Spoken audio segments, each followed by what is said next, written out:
हर शहर में red light area होते हैं।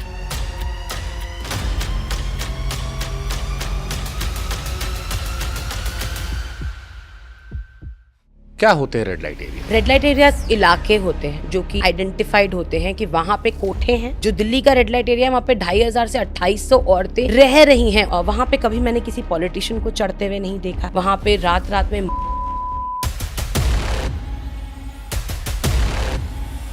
एक फिल्म आई थी हीरा मंडी। कितना अंतर है हीरा मंडी और दिल्ली या बम्बई या बंगाल में जो कोठे हैं?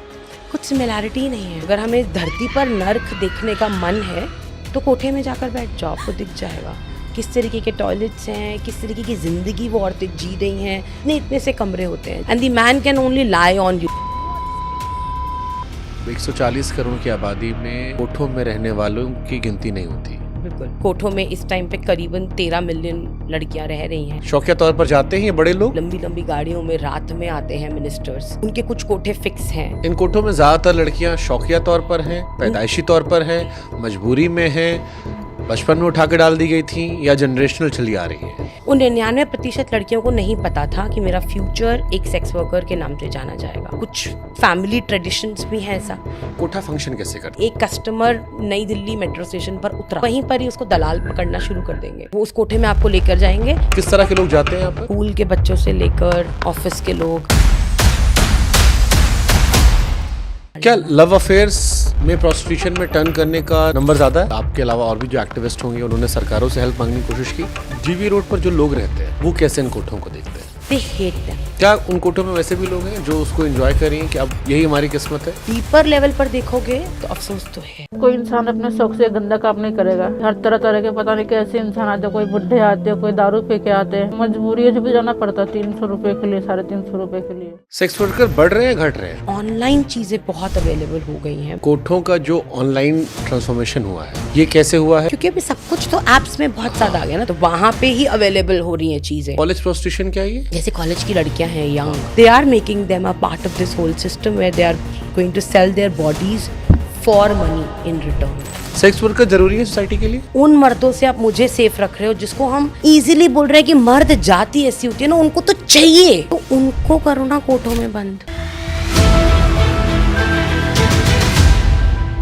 जो विदेशों में सेक्स वर्कर्स हैं वो ऑर्गेनाइज हैं, मर्जी वाले हैं, या वहाँ भी ऐसे ही होता है? सेक्स वर्कर जो होते हैं वो पुलिस वालों को मददगार मानते हैं या परेशानी की वजह? दोनों। जो लोग यहाँ आते हैं उनकी मेंटालिटी क्या होती है? मैं तो 200 रुपए दे रहा हूँ, मेरा जो मन करेगा मैं इस लड़की के साथ करूंगा। क्या फ्यूचर देख रहे हैं कोठों का आप इंडिया में? और बर्बादी होगा। अभी 7 मिनट पे एक उठ रही है, धीरे धीरे 3 मिनट पे उठेगी और शायद।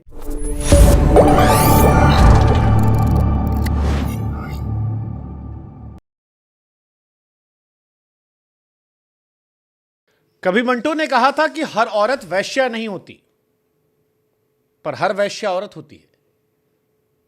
और वैश्या कोई पैदा नहीं होती, वैश्या बनाई जाती है, कभी मर्जी से, कभी मजबूरियों से। और जो मर्द वैश्याओं का नाम सुनकर आंख नाक मुंह बना रहे हैं, वही मर्द बिरादरी अगर वैश्यालों पर जाना छोड़ दे तो वैश्या अपने आप नहीं होंगी। वो हैं क्योंकि वहां जाने वाले मर्द हैं। और इसीलिए आज उनकी समस्याओं को, उनको समझने के लिए यह विषय हमने चुना है। मेरे साथ खास मेहमान है गीतांजलि बब्बर जी, सेक्स वर्कर एक्टिविस्ट हैं, फाउंडर हैं एनजीओ की कटकथा। जैसा कि शुरुआत किया मैम मैंने कि वैश्या कोई पैदा नहीं होती है, वैश्याएं बनाई जाती हैं मजबूरियों में, मर्जी से, समाज की वजह से, और क्योंकि उनकी ज़रूरतें हैं तो वो चलती जा रही हैं। नहीं होती तो ख़त्म हो जाती। लेकिन वैश्याओं पर मैं जाऊं उससे पहले मैं आपसे पूछूंगा कि ये सेक्स वर्कर एक्टिविस्ट क्या होता है? ये नाम मुझे दिया गया है। अभी बहुत सारे इंटरनेट पर लिखा जा रहा है, बट मैंने इस लेबल को कभी, मुझे नहीं लगता एक्टिविस्ट मतलब sex worker activist. I don't know, I think I stand for human rights, I stand for women rights, I stand for children rights. क्योंकि जब हम उन वैश्यालय में जाते हैं और वहाँ हर कोई नहीं चढ़ रहा है। ये एक दुखद बात है हमारे देश में कि हर शहर में रेड लाइट डिस्ट्रिक्ट्स हैं और बड़े बड़े शहरों में तो बहुत बड़े बड़े रेड लाइट डिस्ट्रिक्ट हैं, बट वहाँ कोई जाना नहीं चाह रहा है। और शायद क्योंकि कटकथा वहाँ जा रहा है और हम लोग वहाँ 14 साल से बहुत दिल से ज़मीनी तौर पर काम कर रहे हैं, तो इसलिए सेक्स वर्कर एक्टिविस्ट नाम दे दिया गया है, but that's not a label जो कि मैं अपने आप लिखती हूँ। कभी कहीं पर असहज भी। होते हो आप जब कभी? कभी असहज होते हो जब कोई कहता है कि ये सेक्स वर्कर एक्टिविस्ट है, या आप उनमें डील करते हो जो प्रोस्टिट्यूशन में है? सेक्स वर्कर एक्टिविस्ट या प्रोस्टिट्यूशन में डील करना दोनों सेम ही चीज़ है।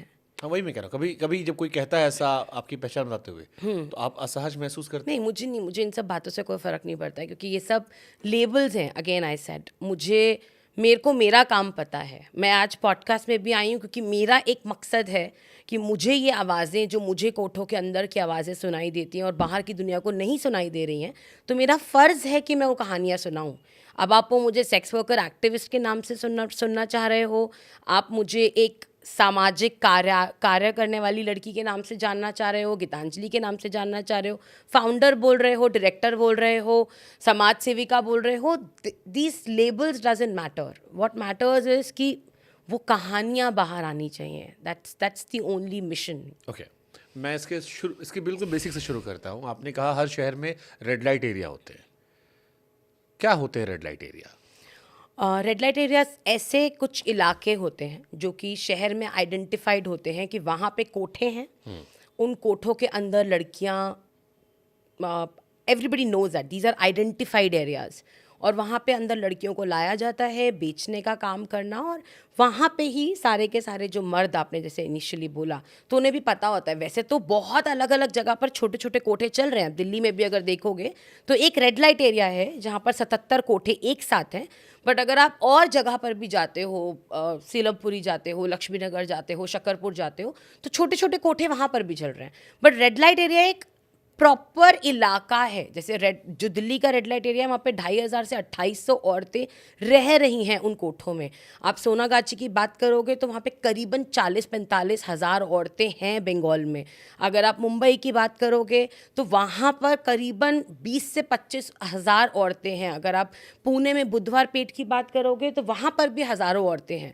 सो ये आइडेंटिफाइड एरियाज़ हैं which is illegal, but they are running. ये ऑर्गेनाइज कोठे हैं, ऑर्गेनाइज तरीके से प्रोस्टिट्यूशन चल रहा है, ये जानते हुए कि इलीगल है? ऑर्गेनाइज तो हम नहीं बोल सकते, बिकॉज ऑर्गेनाइज का मतलब तो मैं ये भी मानती हूँ कि फिर सरकार वहाँ पे फैसिलिटीज़ दे रही है, वहाँ पे उन औरतों के पूरे आइडेंटिटी कार्ड, जैसे जब मैं फॉरेन कंट्री गई हूँ और वहाँ के कोठों में देखा है, तो वहाँ की औरतों के पास अधिकार हैं, उनके पास सारे कार्ड्स हैं, सब कुछ है। पर यहाँ तो एक 3 साल की बच्ची को बेच दिया जाता है और उसके जितने भी कार्ड्स वार्ड्स हैं वो कभी बनते ही नहीं है लाइफ में। उसे पता ही नहीं होता कि मैं कहाँ से हूँ, मेरा क्या बैकग्राउंड है, मैं हिंदू हूँ, मुसलमान हूँ, उसे नहीं पता है। वहाँ पर आकर उसको जो बताया गया है, जो कहानी दी गई है पूरी ज़िंदगी, जिस मालकिन ने उसको ख़रीदा है, वही उसकी सच्चाई है। वहाँ पे कभी मैंने किसी पॉलिटिशियन को चढ़ते हुए नहीं देखा है वोट मांगने के लिए। वहाँ पे रात रात में मर्डर्स हो जाते हैं, मैंने कभी नहीं देखा है कि कोई वहाँ पर आकर कंसर्न शो कर रहा है। वहाँ पे कोठों में आग लग जाती है। आती हैं लोग, ऐसा नहीं है कि लोग बिल्कुल नहीं आते हैं, मगर वो आके बस एक देखकर, अच्छा इन लोगों को मुआवजा मिलना चाहिए, बट मुआवजा किस बेसिस पे मिलेगा? उनके पास कोई कार्ड्स ही नहीं है, उनके पास कोई आधार कार्ड, राशन कार्ड, बूढ़ी हो रही हैं वो औरतें, कोई ओल्ड एज कार्ड, कुछ भी नहीं है। अब हम लोग कोशिश कर रहे हैं उन सब का बनवाने के लिए, but otherwise they don't exist. उनका काउंटिंग नहीं है हमारे देश में। तो जिस इंसान का काउंटिंग नहीं है, हम उसको ऑर्गेनाइज तो नहीं बोल सकते। मतलब 140 करोड़ की आबादी में कोठों में रहने वालों की गिनती नहीं होती। बिल्कुल, हमें तो ऐसा ही लगता है। बाकी कोठों में इस टाइम पे करीबन 13 मिलियन लड़कियां रह रही हैं, ऐसा डेटा भी कह रहा है।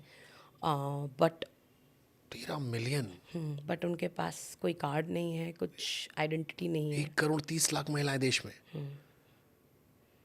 ये तो एक गिनती है, मुझे तो लगता है काफ़ी होंगी और ज़्यादा। आपने कहा कि उन कोठों की सीढ़ियों पर कोई जाता नहीं जब वो परेशान होती हैं। शौकिया तौर पर जाते हैं नेता लोग, शौकिया तौर पर जाते हैं ये बड़े लोग जो वोट मांगने नहीं जाते या इन्हें देखकर मुंह बनाते हैं?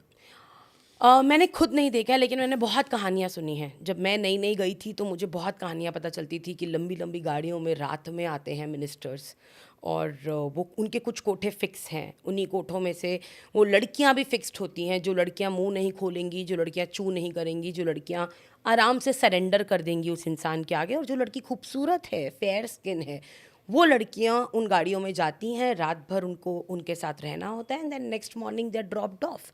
तो मैं ये नहीं बोलूँगी कि मिनिस्टर्स वहाँ पे शौकिया नहीं गए हैं, ऑफकोर्स जाते हैं, और ऑफकोर्स वो लड़कियां वहाँ पर भी उनके लिए भेजी भी जाती हैं उनके घरों में। इन कोठों में ज़्यादातर लड़कियां शौकिया तौर पर हैं, पैदाइशी तौर पर हैं, मजबूरी में हैं, बचपन में उठा के डाल दी गई थी, या जनरेशनल चली आ रही हैं?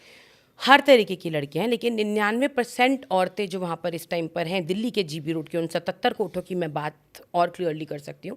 उन 99% लड़कियों को नहीं पता था कि मेरा फ्यूचर एक सेक्स वर्कर के नाम से जाना जाएगा। तो वो या तो शादी करी गई है और उनको उनके पति ने आकर बेच दिया, या फिर कोई औरत अपने घर में गांव में बाहर खेल रही थी, बच्ची 12 साल की 13 साल की, उसको किडनैप करके चाय में कुछ मिला के पिला दिया गया, और जब वो उसको होश आया तो वो बिक रही थी कोठे के अंदर। या कुछ जनरेशन मतलब कुछ फैमिली ट्रेडिशंस भी हैं ऐसा कि अगर उस पूरी कम्युनिटी में अगर एक बच्ची पैदा होती है और अगर वो खूबसूरत बच्ची है तो उसको बचपन में ही बोल दिया जाता है कि तुम ही घर चलाओगी आगे, तो यानी कि तुम धंधा कंटिन्यू करोगी। और उन फैमिलीज़ में जो भाई होते हैं, जो बेटे होते हैं और जो हस्बैंड्स होते हैं, वो बहुत ही it's an acceptable profession in their families कि लड़की ही कमाएगी और हमको सिर्फ क्लाइंट्स लेकर आने हैं उसके लिए। तो इनका परिवार कैसे रहता है फिर? जैसे मान लीजिए कि जनरेशनल आपने कहा कि एक महिला है, उसने, इनकी शादियां होती हैं, ऐसे ही रहते हैं लोग? सो कुछ लड़कियों की उनमें शादियां भी होती हैं। जैसे मान लीजिए एक परिवार में 3 बहनें हैं, तो उनमें से 2 बहनों को सेक्स वर्क में डाल दिया और एक बहन की शादी कर दी। तो इनमें जब शादी भी होती है तब भी पैसा मिलता है परिवार वालों को। Then also they get money, क्योंकि इस कम्युनिटी में लड़कियां शादी के लिए बहुत कम अवेलेबल होती हैं, तो जो होती हैं वो भी एक तरीके से आप खरीदते हो, तो इसमें डाउरी लड़की वालों को मिलती है। और जो लड़की सेक्स ट्रेड में गई है वो तो ज़िंदगी भर वैसे ही कमा कर देने ही वाली है अपने परिवार वालों को। तो इस तरीके से इनकी फैमिली आगे बढ़ती चली जाती मैंने है। ऐसा कोई किस्सा बंगाल का सुना था। मेरे घर में एक ड्राइवर थे, तो वो गए, उन्होंने कहा कि वो बंगाल से गए हैं, वहाँ शादी की है, 80,000 रुपये में अपनी वाइफ लेकर आए। तो क्या वो किसी कोठे से लेकर आए होंगे? नॉट नेसेसरली, क्योंकि ऐसे बहुत सारे गांव भी हमारे देश में जहाँ लड़कियां एकदम ख़त्म हो रही हैं, तो वहाँ पर भी ख़रीदा जाता है। बट ऐसा ज़रूरी नहीं है। हमने जो देखा है वो इस कम्युनिटी की औरतों को जनरली इसी कम्युनिटी में ही शादी करवा देते हैं, बहुत ज़्यादा बाहर भेजते नहीं है। ये बेड़िया कम्युनिटी की बात कर रही हूँ मैं।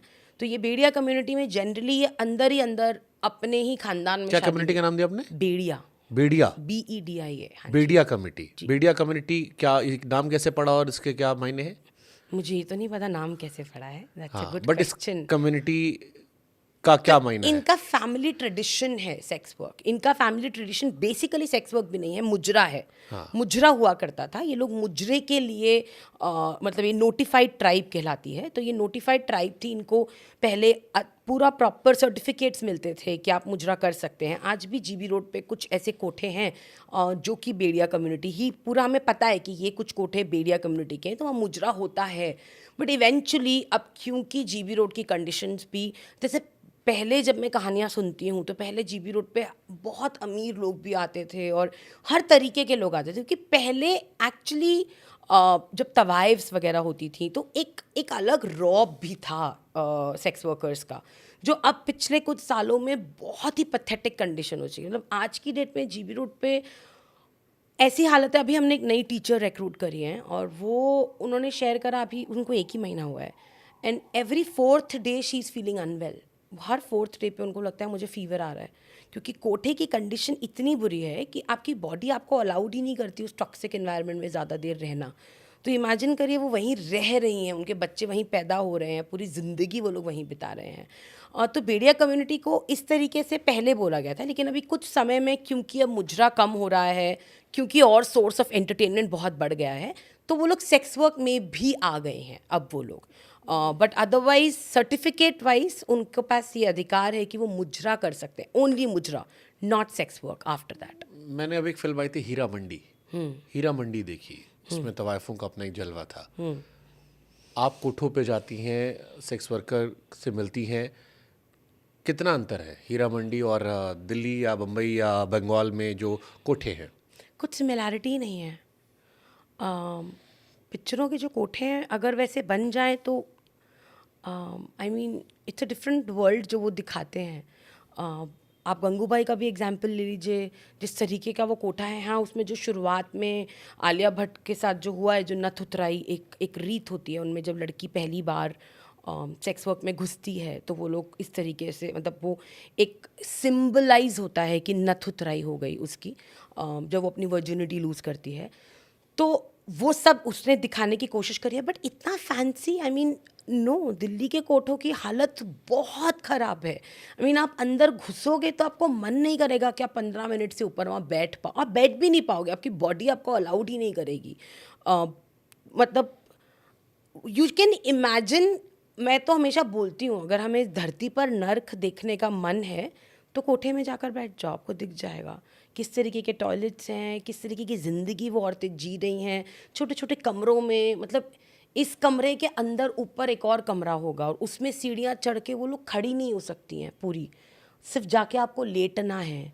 इतने कमरे हैं उनके, इतने इतने से कमरे होते हैं जो उनके एनकाउंटर रूम्स होते हैं, जहाँ पे एक्चुअली वो लोग क्लाइंट को लेकर जाते हैं. वो पतले पतले से कमरे होते हैं, आप जाके सिर्फ आप लेट सकते हो, and the man can only lie on you, there is no other space. और मतलब अगर आप गंदगी की बात करोगे तो दैट्स अ डिफरेंट लेवल. हम अपने देश में सफाई की बहुत बातचीत कर रहे हैं आज की डेट में, तो मिनिस्टर्स झाड़ू उठा उठा के फ़ोटोज़ खिंचवा रहे हैं. I sometimes want to ask कि आप एक जीबी रोड जैसा इलाका जो सबको पता है, पूरी दुनिया को पता है, पूरे देश को पता है, आप वहाँ पे क्यों नहीं जा सकते हो? बट वहाँ पे तो सिर्फ बेकार लोग जाते हैं ना. जी, बंगाल में जिसका आपने जिक्र किया कि 40,000 महिलाएं वहाँ पर हैं, सोनागाची, तो वहाँ भी ऐसी कहानी है या वहाँ की स्थिति बेहतर है? नहीं, मैं नहीं बोलूँगी कि वहाँ की स्थिति बेहतर है. वहाँ पे भी ऐसा ही है. वहाँ पे सिर्फ एक फ़ायदा ये है कि वहाँ पे ज़्यादा औरतों का यूनिटी बहुत स्ट्रांग है, क्योंकि most of them are Bengalis, most of them are from the same community, तो उनका बॉन्डिंग बहुत अच्छा है. वेयर एज इन दिल्ली में हर कोठे में आपको छोटा सा उन्होंने मंदिर भी बना रखा होगा, छोटी सी मज़ार भी बना रखी होगी. वहाँ पे क्रिसमस पे भी वो हमें बोलते हैं कि तुम लोग सांता क्लॉज क्यों नहीं बनकर आते हो. दिवाली पर भी बोलते हैं दिया जलाने क्यों नहीं आए हो. मतलब वहाँ पे वो हर फेस्टिवल की, मतलब हर रिलीजन की औरतें आपको मिलेंगी एक ही कोठे के अंदर. कुछ ऐसे कोठे हैं जो फेमस हैं कि यहाँ पे सिर्फ नेपाली औरतें, नेपालीज वेमेन हैं, या कुछ कोठे हैं जहाँ पर बोला जाता है कि ये मतलब थोड़ा अलग है, आंध्रा की औरतें यहाँ पर ज़्यादा हैं. बट इन जनरल हर कोठे में हर तरीके के, हर एरिया की औरतें मिलेंगी. तो यूनिटी यहाँ पे कम है दिल्ली में कंपैरेटिवली, बट सोनागाची में यूनिटी थोड़ी ज़्यादा है. इंडिया में सबसे बद से बदतर कोठे कहाँ पर है, सबसे बेहतर कोठे कहाँ पर है? इंडिया में तो मुझे नहीं लगता बेहतर कोठे हैं. मैंने बुधवार पेट भी देखा है, छोटू टाइनी रूम्स, ऊपर माँ बेड पर क्लाइंट अटेंड कर रही है और बेड के नीचे बच्चे को सुला रखा है. कमाटीपुरा की भी हालत काफ़ी ख़राब है. दिल्ली के जीबी रोड पे भी वहीं पर ही माँ बैठी है और वहीं पर ही क्लाइंट आएगा और बच्चे के सामने बच्चा बैठा है, माँ उसके साथ जाएगी और 10 मिनट में अपना एक्ट करेगी, बाहर आएगी, बच्चे को दूध पिलाएगी या खाना खिलाएगी. तो बेहतर इंडिया में मैं नहीं बोल सकती हूँ कि कोई भी रेड लाइट एरिया बेहतर है. और वर्स्ट में सब एक दूसरे से बढ़कर सबसे ज़्यादा वर्स्ट कौन सा मैं है? दिल्ली को बहुत अच्छे से जानती हूँ, तो मैं दिल्ली बोल सकती हूँ कि दिल्ली की कंडीशन बहुत ज़्यादा ख़राब है. बट हाँ, आई थिंक मुंबई भी कोई बहुत साफ़ नहीं है. मुंबई की भी हालत बहुत ख़राब है. इंडिया में सेक्स वर्कर जो हैं वो लीगलाइज नहीं है. कभी कोई ऐसा दौर रहा इतिहास में, क्योंकि अब आप उनके बीच में उठते बैठते होंगे, वो आपको किससे कहानी सुनाते होंगे, कि किसी दौर में वो लीगलाइज था या वेल ऑर्गेनाइज था? लीगलाइज तो देखिए, उनको ये सब बातें नहीं पता है, क्योंकि उनको ये पता है कि मेरे को तो पता ही नहीं है यहाँ पे मैं आने वाली हूँ. मैं जिस दिन आई हूँ तब हमारी दीदियों के साथ अब ऐसा है कि अगर उनका, तभी बीच में हमारा एक घर है नोएडा में ही जहाँ पे सब औरतें रहती हैं, तो वहाँ पे एक दीदी काम कर रही थी, उनके चोट लग गई, खून निकलने लग गया. तो मेरे को बहुत डर लग रहा था, मतलब कि दर्द हो रही है. उसने मुझे बोला डरो मत दीदी. मैं इतना पिटी हूँ अपनी ज़िंदगी में, बचपन में मैं इतना पिटी हूँ कि मुझे ये छोटे मोटे खून से कुछ फ़र्क नहीं पड़ता है. And that was a big cut. क्योंकि नेक्स्ट डे कोई गेस्ट आने वाले थे, तो वो पागलों के जैसे काम कर रही थी. मुझे बोला तू रुक पहले डॉक्टर के पास. नहीं, मैं रात को देख लूँगी जो मुझे करना है. सो उनको लीगलाइज, अगर आप उनसे जाके सब बातें करोगे ना, तो वो हंसते हैं आपके चेहरे पर और बोलते क्या लीगलाइज और इलीगल की तुम मुझसे बात कर रही हो. मेरे को यहाँ पे मैं रोज़ डर में सोती हूँ. मेरी बच्ची है एक, अभी तो बड़ी हो गई है. हम एक शेयरिंग सर्कल करते हैं अपना, हर रोज़ हमारा दिन का एंड होता है शेयरिंग सर्कल से. तो उसमें एक सवाल था कि आपको सबसे ज़्यादा डर किस चीज़ से लगता है, तो उस बच्ची ने बोला मुझे रात को सोने से डर लगता है, क्योंकि जब मैं सोऊंगी तो पुलिस वाले या कोई ना कोई अंकल आके मेरी मम्मी को पीटेंगे, और अगर पुलिस वाले अंकल आ गए तो वो पीट पीट के मेरी मम्मी को लेकर चले जाएंगे, तो मुझे वो ऐसा रात में होगा ये सोच के डर लगता है। तो मुझे नींद आने से डर लगता है कि अगर मैं सो गई और मेरी मम्मी को ले गए तो फिर मेरे को कौन देखेगा। पुलिस वाला क्यों पीटेगा प्रोस्टिट्यूशन? क्योंकि पैसे या हनक या फ्रस्ट्रेशन? पैसा। क्योंकि वहाँ पे मतलब ये एक अनऑर्गेनाइज सेक्टर है, बट इनफॉर्मली ये बहुत ऑर्गेनाइज्ड है। क्योंकि अगर एक लड़की आ रही है छोटी सी दूर गांव से आ रही है, 2-3 स्टेशन ट्रेन बदल बदल कर आ रहे हैं, दिल्ली के एक कोठे में चढ़ रही है, तो आपको लगता है कि ये ऐसे ही हो सकता है? नहीं, हर स्टेशन पे लोग हैं, हर स्टेशन पर पैसा दिया जाता है। जब दिल्ली में भी आते हैं तो आई एम श्योर पैसा देते हैं, और जो मैंने सुना है हफ्ता जाता है पुलिस वालों के पास। तो अगर ऐसा में किसी ने हफ्ता नहीं दिया या कभी, और बहुत बार ऐसा भी होता है कि क्लाइंट्स नीचे चले जाते हैं और वो लोग गलत कहानियाँ भी बता देते हैं कि मेरे 50,000 रुपये ले लिए या मेरे 60,000 रुपये ले लिए, तो पुलिस वाले उनको बोलते ठीक है ऊपर चलते हैं, तू 1 लाख बोलियो। और या कभी मान लीजिए 2,000 रुपये ले लिए, तो बोलते हैं ऊपर चलते हैं तो 25,000 बोलियो। अब वो औरत को तो देने ही पड़ेंगे क्योंकि पुलिस वाला साथ में आया है, नहीं तो वो उसको अंदर कर देंगे। और अगर उस औरत को अंदर कर दिया तो उसका मालिक उसको छुटवाने जाएगा, तो मालिक बोलेगा मैंने तेरे नाम के 50,000 दे दिए, तो अब तू मेरे को वापस लौटाएगी। और वहाँ पे इंटरेस्ट रेट जो है वो 50 से 60% है। तो वो औरत तो ज़िंदगी भर से उसके ऊपर और लोन ही चढ़ता रह जाता है, सिर्फ ज़िंदा रहने के लिए, कुछ अपने शौक़ पूरे करने के लिए नहीं। तो इन सब से बचने के लिए वो औरतें पुलिस वालों को हफ्ता देती रहती हैं टाइम टू टाइम, हर कोठे से हफ्ता जाता तो जो रहता है। कस्टमर जा रहा है पुलिस उसको परेशान नहीं करेगी? एक्चुअली वही बहुत स्ट्रेंज है हमारे देश में, क्योंकि हमारे देश में सुप्रीम कोर्ट ने मई 2022 में बोल दिया था बहुत ही क्लियरली कि sex workers are not criminals, they are victims. मतलब उनको आप क्रिमिनल नहीं बोल सकते हो, बट जो क्लाइंट है उसको हम बोल सकते हैं। लेकिन ऐसा नहीं हो रहा है। जब भी एक औरत और एक क्लाइंट पुलिस स्टेशन में जाता है तो औरत को ही देखना पड़ता है, औरत ही वहाँ पे अटकती है। क्लाइंट तो अक्सर क्लाइंट्स तो भाग ही जाते हैं, वो तो कभी पकड़ में आती ही नहीं है, उनको कभी पकड़ने की कोशिश भी नहीं करी गई है। तो औरतें ही हमारी क्रिमिनल। जिस बच्ची को ख़रीदा गया है बचपन में, जिसको पीटा गया है, जिसको ज़बरदस्ती दारू पिलाई गई है, उसको लत लगाई गई है, वही आगे जाके क्रिमिनल भी है हमारी बुक्स ऑफ लॉ में। ये लड़कियां कहीं भागने की कोशिश नहीं करती, बचने की कोशिश नहीं करती? करती हैं, फिर मर भी जाती हैं। मतलब पहले की बहुत सारी कहानियाँ हैं। हमने एक स्कूल बनाया था उसको अपना, क्योंकि हमारे पास कोई जगह नहीं थी और वो एक कोठा बंद था, उस पर कुछ इशू चल रहे थे। तो वहाँ पे मेरे बच्चे पहले आने से डरते थे कि मैम यहाँ स्कूल मत चलाओ। तो हम जब शाम को 7 बजते थे तो बच्चे भाग जाते थे। तो बोलती थी तुम क्यों ऐसा करते हो? मैम यहाँ पे शाम को आत्माएं घूमती हैं। ऐसा क्यों बोलते हो? तो मैम इस कमरे में इतनी दीदियों को काट के मारा गया है कि वो सब दीदियाँ यहाँ पे घूमती हैं, और जो मालकिन थी इस कोठे की वो भी फिर यहीं मर गई थी, तो सब लोग बोलते हैं कि उसकी आत्मा भी यहीं पर ही है। तो वहाँ पे मर्डर्स होना, लड़कियों को मार देना, काट के ट्रंक में डाल देना, या कभी कभी क्लाइंट्स अगर रूम के अंदर उनके साथ काम कर रहे हैं उनको अंदर ही मार कर चले जाना, ये बहुत आम है। मतलब उस सड़क पे ये सब चीज़ें बहुत ज़्यादा, हम लोग इसको बहुत इशू नहीं बनाते हैं। वहाँ पे गोली लगना या चक्कू मार देना इट्स नॉर्मल। तो मेरे को ज़रा एक बार आप बताओ, ये कोठा फंक्शन कैसे करता है? जैसे मान लीजिए कोई व्यक्ति कस्टमर है, उसे पता ये कोठा है, अब वहाँ से मुझे आप बताओ कैसे कैसे फॉलोअप होता है यहाँ पे? सो बेसिकली मान लीजिए वहाँ 77 कोठे हैं, हाँ, ठीक है। ठीक है। कुछ कोठे हैं जो कि बहुत फेमस हैं, जैसे मैंने बताया कि कुछ कोठे हैं जो नेपलीज वुमेन के लिए फेमस है। तो अगर मान लीजिए एक कस्टमर नई दिल्ली मेट्रो स्टेशन पर उतरा, तो वहीं पर ही उसको दलाल पकड़ना शुरू कर देंगे। आप भी अगर जाओगे और अगर आप जीबी रोड की तरफ जा रहे होगे, जबकि जीबी रोड एशिया का लार्जेस्ट हार्डवेयर मार्केट है, आपको चावड़ी जाना है आपको तब भी जीबी रोड से जाना पड़ेगा, आपको लाहौरी गेट जाना है तब तो आपको जीबी रोड से ही पार करना पड़ेगा। बट ये दलाल आपको समझेंगे कि आप तो सिर्फ कोठों के लिए आए हो। Automatically वो- track कर लेंगे वो अगर आप सड़क वहीं पे से घूम रहे हो आपको- तो। अगर आप सड़क पर हो तो, और वो आपके पीछे पीछे पीछे पीछे यंग लड़की दूंगा, 12 साल की, 12 साल की, 13 साल की, इतना रेट, ये वो नेपाली सुंदर, ये वो करते करते वो आपको पकड़ते चले जाएंगे।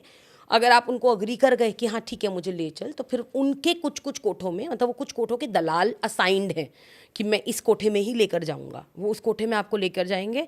क्लाइंट के उस कमरे में जाते ही उस दलाल को एक पर्टिकुलर % कट मिल जाएगा, वो नीचे आ जाएगा। वो आदमी वहाँ पर, कुछ कोटों में पर्ची सिस्टम होती है, तो वो लोग वहाँ पे पर्ची कटवाते हैं अपनी, और लड़की चुनते हैं, और उसके बाद वो अंदर जाते हैं अपने एनकाउंटर रूम में। 10 से 12 मिनट उनको मिलता है अपना एक्ट करने के लिए। उसके बाद वो बाहर आते हैं, क्लाइंट चले जाते हैं, लड़कियां वापस से दोबारा से इस बैठ बीच में जाती कोई हैं। लूट मार या कोई वेरिफिकेशन या कुछ असहज करना, वेरिफिकेशन तो कुछ नहीं है, जैसे आपने कहा ना, कोई आके मार के चला जाए, कोई हथियार रखा आपने या कुछ ऐसा, कुछ कोई चेकिंग नहीं है? नहीं, ऐसी कोई चेकिंग नहीं है, कोई चेकिंग करने का सोर्स ही नहीं है। ये मैं आपको बहुत सिंपल वर्जन बता रही हूँ, बट आप इमेजिन करिए एक कमरा इतना बड़ा, और यहाँ पर ऑलरेडी 25 लड़कियाँ खड़ी हुई हैं, और कम से कम 75 आदमी घुस के उन लड़कियों को पसंद कर रहे हैं, उनको जाके छू रहे हैं, उनको जाके बात कर रहे हैं, देख रहे हैं कि किस लड़की के साथ मुझे अंदर जाना है।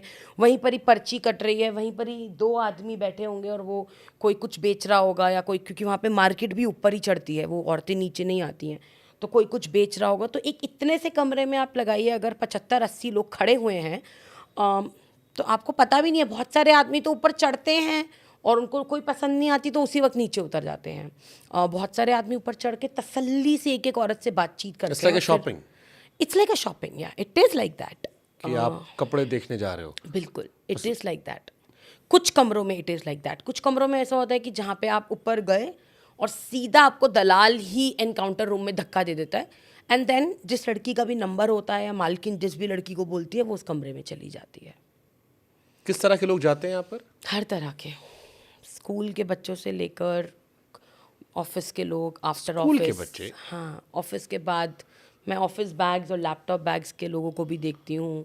रिक्शे वाले आदमी लोग जो रिक्शा चलाने के बाद वो अपनी फ्रस्ट्रेशन निकालने जाते हैं। बूढ़े लोग, 80-80 साल के लोग भी वहाँ पर चढ़ते हैं। तो वहाँ पे कोई एज ग्रुप या कोई किस स्ट्राटा के लोग आ रहे हैं ऐसा नहीं बोल सकते। ड्यू के बच्चे एज एन इंटरेस्ट कि हम देखने चाहते हैं कि कैसा है, बिकॉज इसके आसपास काफ़ी, इसको हमने रोमांटिसाइज भी तो कर रखा है ना। वो तो कभी जीबी रोड नहीं गया यार, फिर तो तूने ज़िंदगी में कुछ भी नहीं करा।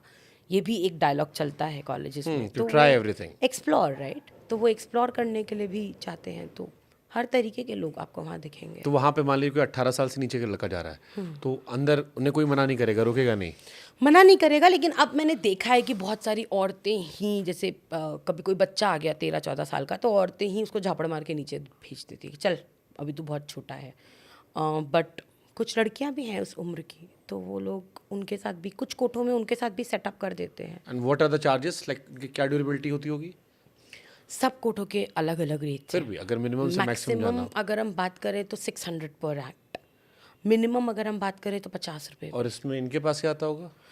वो भी हर लड़की का अलग डिपेंड करता है। तो अगर लड़की बहुत यंग है और अभी अभी उसको ख़रीदा गया है तो ज़ीरो, उसके पास कुछ अमाउंट नहीं जाएगा at least for the next 4-5 years. जब वो लड़की खुद एक तरीके से इस चीज़ को समझ जाएगी कि अब क्योंकि मैं यहाँ आ ही चुकी हूँ, so let me learn the art of how to survive in a brothel, तो वो विक्टिम से सर्वाइवर के उसमें आ जाती है। बट वो भागती नहीं है वहाँ से, क्योंकि भाग नहीं सकती है, बट वो वहाँ की लैंग्वेज समझ जाती है। तब होता है कि मान लीजिए अगर वो कोठे में अपना एक अलग कमरा लेकर रह रही है, तो उसको एक पर्टिकुलर अमाउंट देना पड़ता है मालकिन को। मान लीजिए वो बोलती है नहीं मुझे अलग नहीं रहना है, सबके बीच में रहना है, जो आप खाना बना रहे हो मैं भी वही खाऊंगी और आपके हिसाब से ही चलूँगी, तो उसको कम पैसा मिलेगा क्योंकि खाना वाना सब कुछ मालकिन ही देख रही है।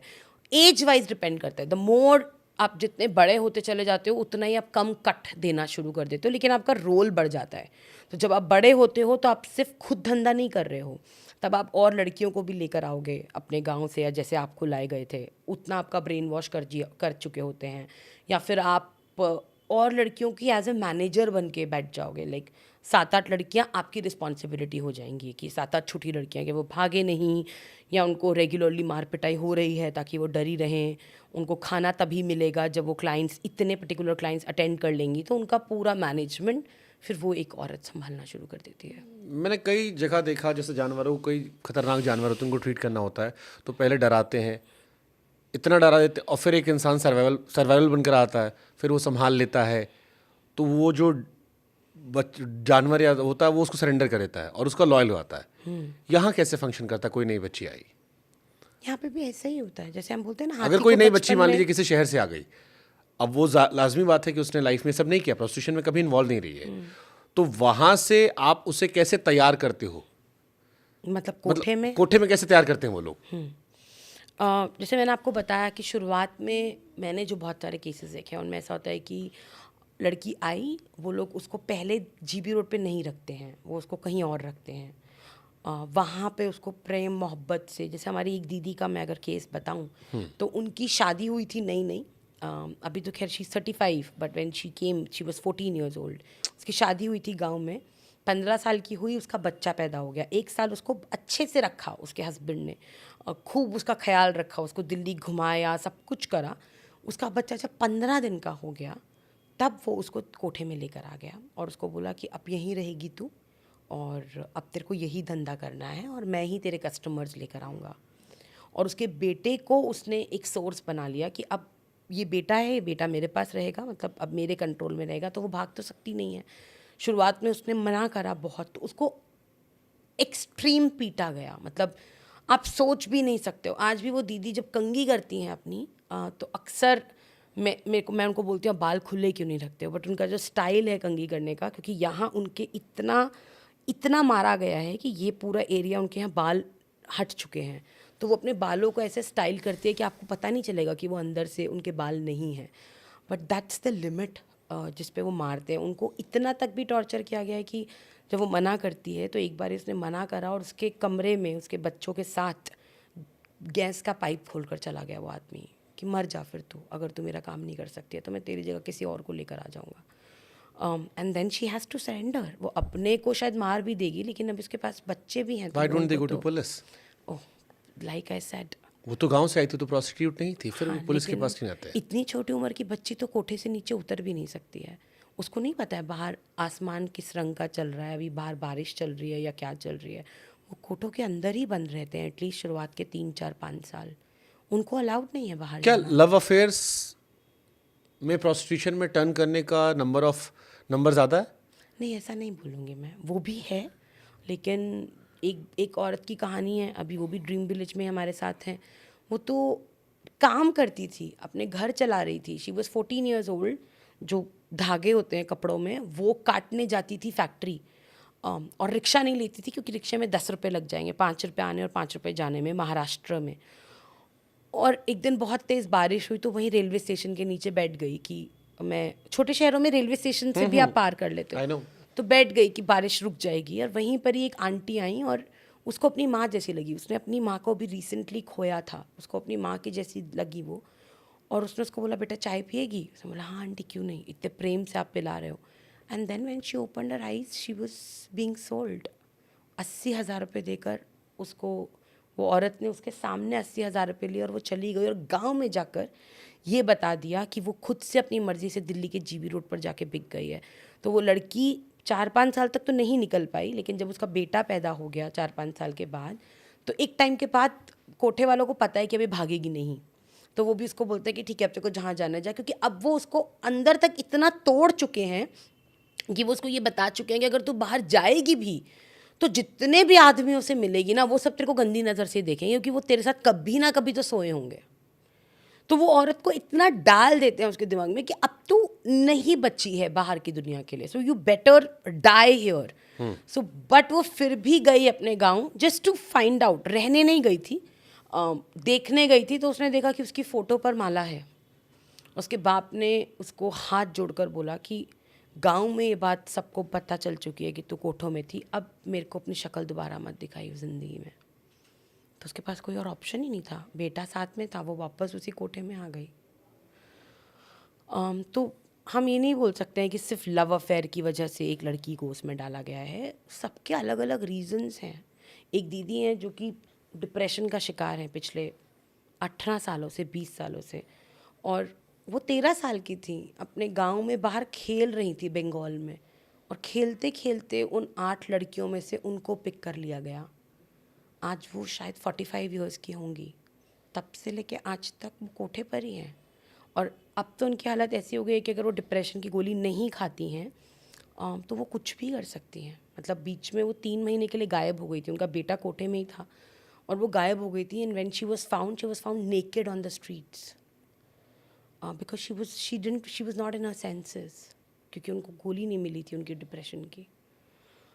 तो वहाँ की मतलब हम लोग अक्सर देश में अलग अलग बातें करते हैं क्रूअलिटी के ऊपर, टेररिज्म के ऊपर। मुझे तो ऐसा लगता है कि अगर हम जीबी रोड जैसी जगह पर जाएंगे तो वहाँ तो रोज़ ये सब कुछ हो रहा है। वहाँ लड़कियों की ज़िंदगी की कोई वैल्यू ही नहीं है, बट हम वहाँ देख ही नहीं रहे हैं। हम लाल किले पे झंडा फहरा देते हैं हर साल बहुत ही शौक से। हम लोग या अपने रामलीला मैदान में जाके स्वेर इन सेरेमनीज कर देते हैं, बट उससे 1 किलोमीटर दूर हम ये नहीं देख रहे हैं कि दिल्ली का जो सबसे ज़्यादा इम्पॉर्टेंट इलाका है, जहाँ पे हम बोलते हैं ना महिलाएं ही देश का फ्यूचर हैं, वो महिलाओं के साथ क्या हो रहा है। We don't want to see that area. हम ब्लाइंड हैं उस एरिया के लिए। कभी आप जैसे आपके अलावा और भी जो एक्टिविस्ट होंगे उन्होंने सरकारों से हेल्प मांगने की कोशिश की? बिल्कुल की है, बहुत मैंने तो बहुत दरवाजे खटखटाए हैं। क्या रिएक्शन होता है जब प्रोस्टिट्यूशन को लेकर आप जाते हो हेल्प मांगने की, इनके भी ह्यूमन राइट्स का ख्याल रखा जाए? कुछ लोग ऐसे होते हैं जो बोलते हैं वेरी गुड गीतांजलि, ये काम तो बहुत इम्पोर्टेंट है, मैं देखता हूँ मैं क्या कर सकता हूँ, फिर वो कभी नहीं देखते। कुछ ऐसे भी लोग मुझे मिले हैं जिन्होंने मुझे बोला ओ गीतांजलि जी अभी भी चल रहे हैं दिल्ली में कोठे। तो ऐसे इंसान से तो आपको बात करने का मन ही नहीं करेगा ना, क्योंकि वो उस इलाके में जीत रहे हैं इतने सालों से। वैसे बोलते हैं कि इन कोठों को यहाँ से हटाया जाए क्योंकि आसपास के रेजिडेंट्स अनसेफ फील कर रहे हैं या उनको बेइज्जती फील होती है। और आप मुझसे सवाल को कोठे अभी आप हटवा क्यों नहीं देती कोठों को? अभी रिसेंटली मुझे एक पॉलिटिशियन के बेटे ने बोली ये बात, आप कोठों को हटवा क्यों नहीं देती, साफ करवा दीजिए ना इस गंदगी को यहाँ से। And I looked at him and I was like good, I mean you are going good, our country is going strong with people like you. And I just came out of his office. आप इस ऐसे इंसान से आप क्या बोलोगे? And then I just moved out. I said okay, congratulations, your father got elected. So it's hopeless. मतलब एक बिल्डिंग है जीबी रोड पर, क्योंकि जीबी रोड पर किराया बहुत ज़्यादा है, तो एक छोटे से स्कूल के लिए भी हमें बहुत किराया देना पड़ रहा है। Fund raising is an issue for every organisation. तो वो बिल्डिंग है जो पिछले ऑलमोस्ट 4 सालों से बंद पड़ी है। उसके लिए मैं 4 साल से हर दरवाजे पर चिट्ठियाँ लिख चुकी हूँ। यहाँ तक कि 2 साल पहले ऐसा भी हो गया था कि वो बिल्डिंग में हमने अपने आर्किटेक्ट को बुलाया और सब कुछ उन्होंने हमारे हिसाब से पूरा प्लान कर दिया। वो डूसिप के अंडर आती है, Delhi urban shelter improvement board के अंदर। सरकार बदली और वो बिल्डिंग वापस बकरियाँ बंधी हुई हैं। अब दूसरी सरकार को सुनना ही नहीं है। तो वहाँ पे जीबी रोड, क्योंकि आपके एजेंडा में, आप कभी मैनिफेस्टो पढ़ेंगे तो आपके एजेंडा में कभी जीबी रोड आएगा ही नहीं, सेक्स वर्कर्स के ऊपर बात ही नहीं आएगी। सुप्रीम कोर्ट ने बोल दिया treat them with respect, but who is treating them with respect? What is we are implementing on the ground? Nobody knows, nobody gives a damn about it. GB road पर जो लोग रहते हैं वो कैसे इन कोठों को देखते हैं? जो जीबी रोड के पीछे रहते हैं, हाँ, जो आसपास इलाके होंगे, मतलब 500 मीटर या 1000 मीटर के आसपास। They hate them. They are their clients also, but they hate them. जैसे आपने शुरुआत में बोला ना कि हम लोग उनके बारे में बात करते हैं कि अरे मतलब बदनाम गलियां हैं, ये हैं वो, तो वहाँ पे वो क्लाइंट बनकर ज़रूर जाएंगे। बट मैंने बहुत सारी वीडियोस ऐसी भी देखी हैं जहाँ पे बोलते हैं हमारी बेटी के लिए हमें रिश्ता करना है, और जब उनको हम बोलते हैं जीबी रोड के पीछे रहते हैं हम, तो आधे लोग तो आते ही नहीं हैं, तो क्यों नहीं हटा देते यहाँ से।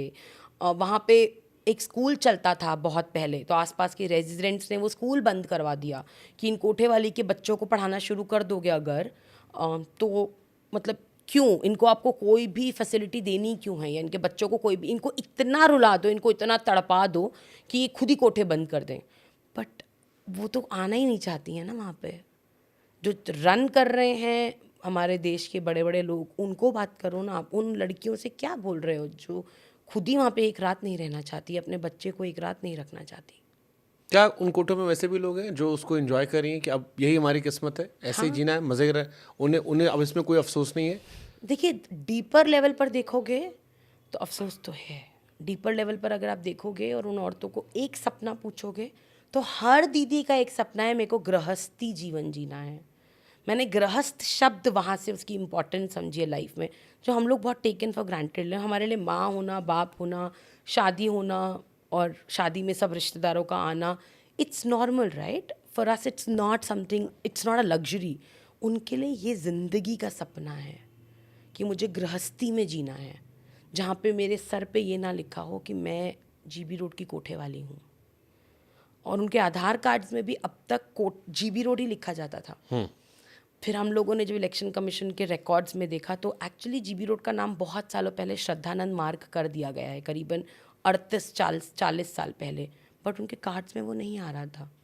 तो वो औरतों को अपने कार्ड दिखाने में भी प्रॉब्लम है बाहर जाकर, कि मेरे कार्ड कोई देखेगा और अगर उसने मुझे देखा और उसने मुझे बोला कि अरे तू तो कोठे वाली है, तो मेरी क्या इज्जत रह जाएगी। स्कूल्स नहीं भेजती वो अपने बच्चों को, क्योंकि स्कूल्स में जाके सबसे पहला सवाल होता है बाप का नाम, क्या नाम दे, उन्हें नहीं पता। या वो लोग बोलते हैं कहाँ है आपका घर।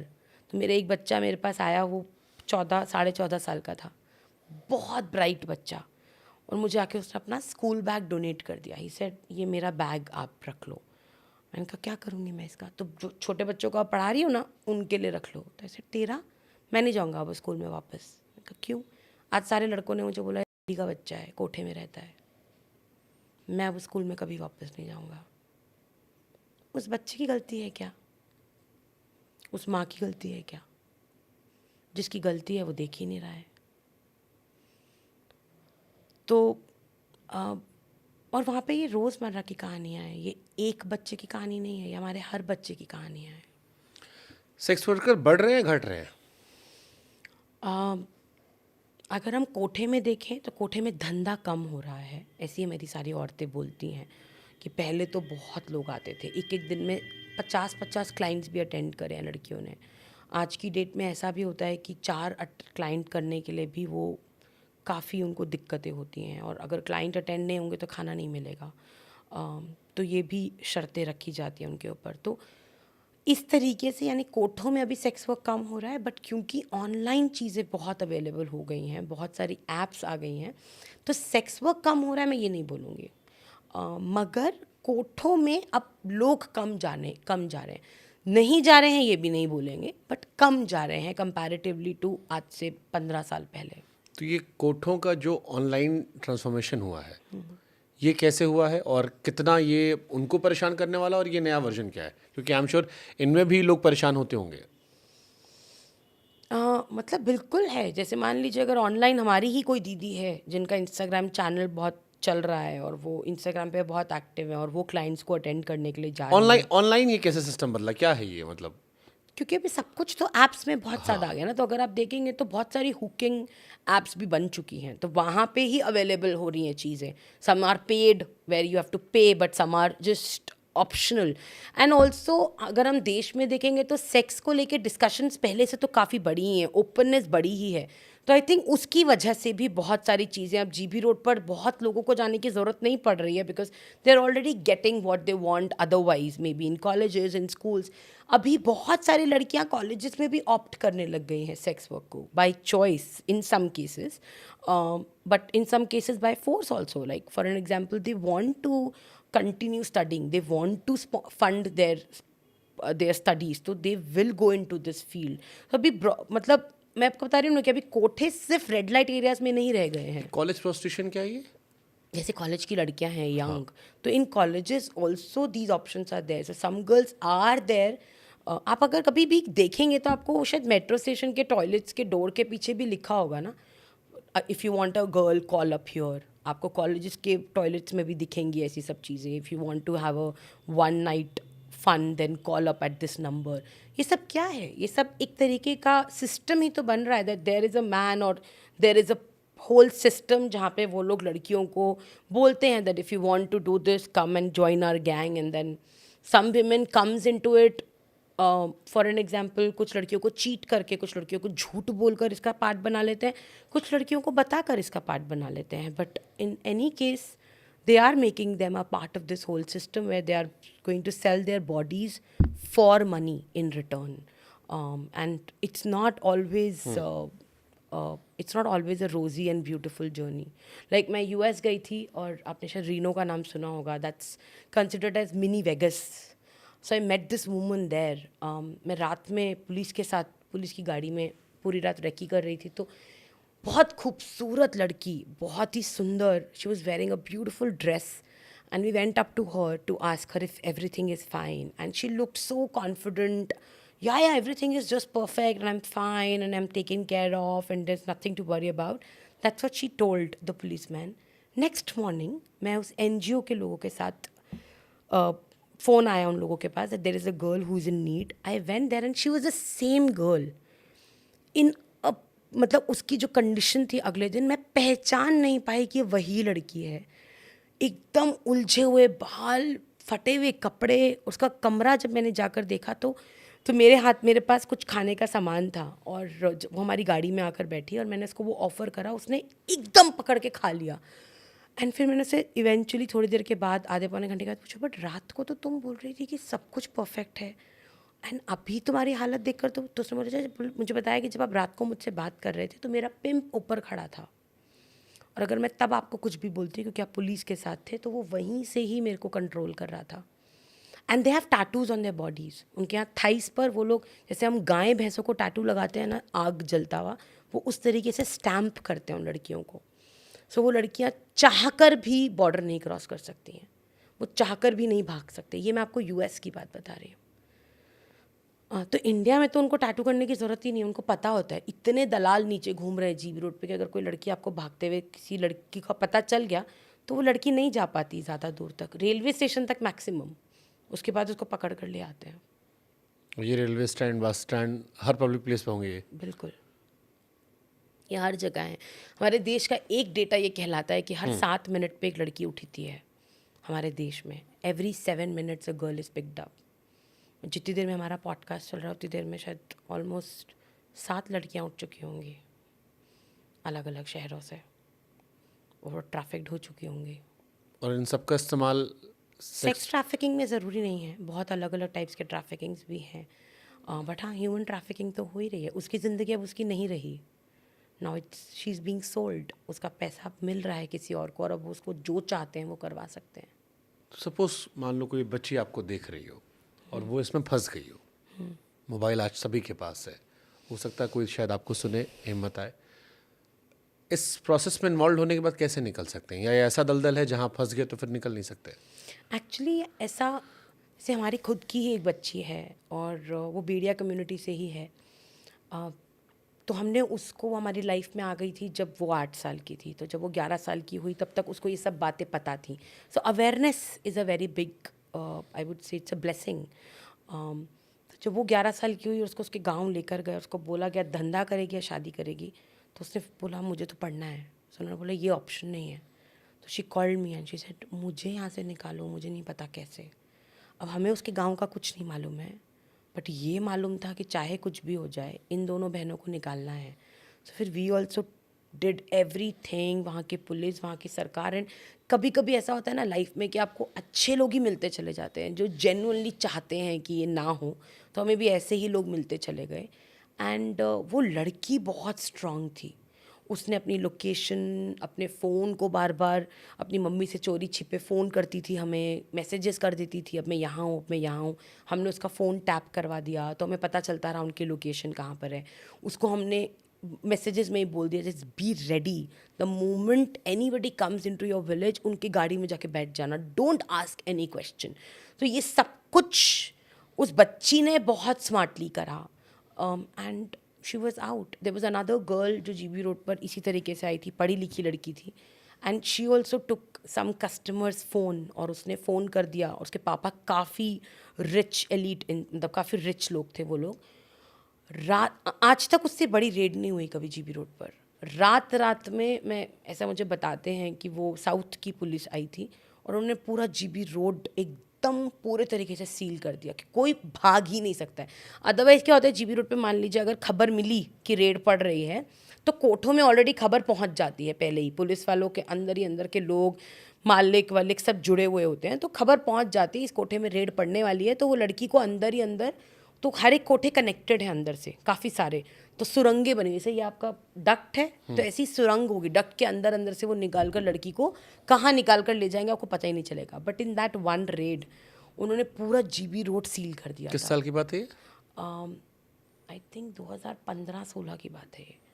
और वो निकाल कर ले गए उस बच्ची को वहाँ से, वो लोग नहीं गए। बट ये वन ऑफ द केसेस है, क्योंकि उसके बाप के पास रिसोर्सेज थे और क्योंकि वो कर सकते थे। बट मेजर लड़कियों के तो पापा को या माओ को ये भी नहीं पता होता है कि मतलब मैं दिल्ली तक कैसे पहुँचूँ।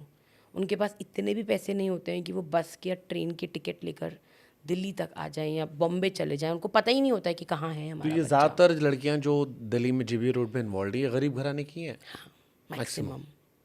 क्योंकि इनको ट्रेस नहीं किया होगा। बिल्कुल बिल्कुल।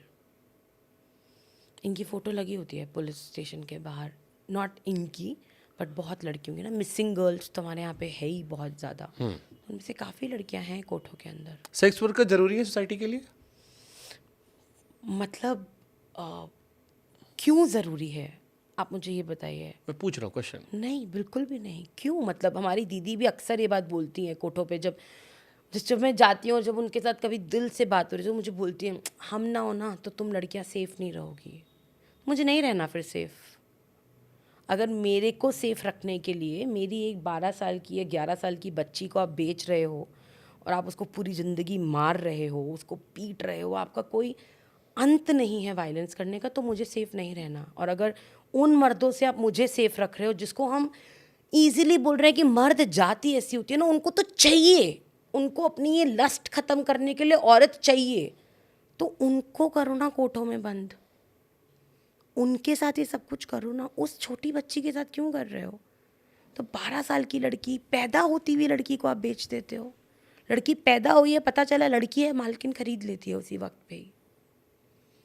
वो भी 12 साल की होती भी नहीं है, उसकी मेंस्ट्रुएशन साइकिल शुरू भी नहीं होती है कि उसकी वैल्यू लग जाती है।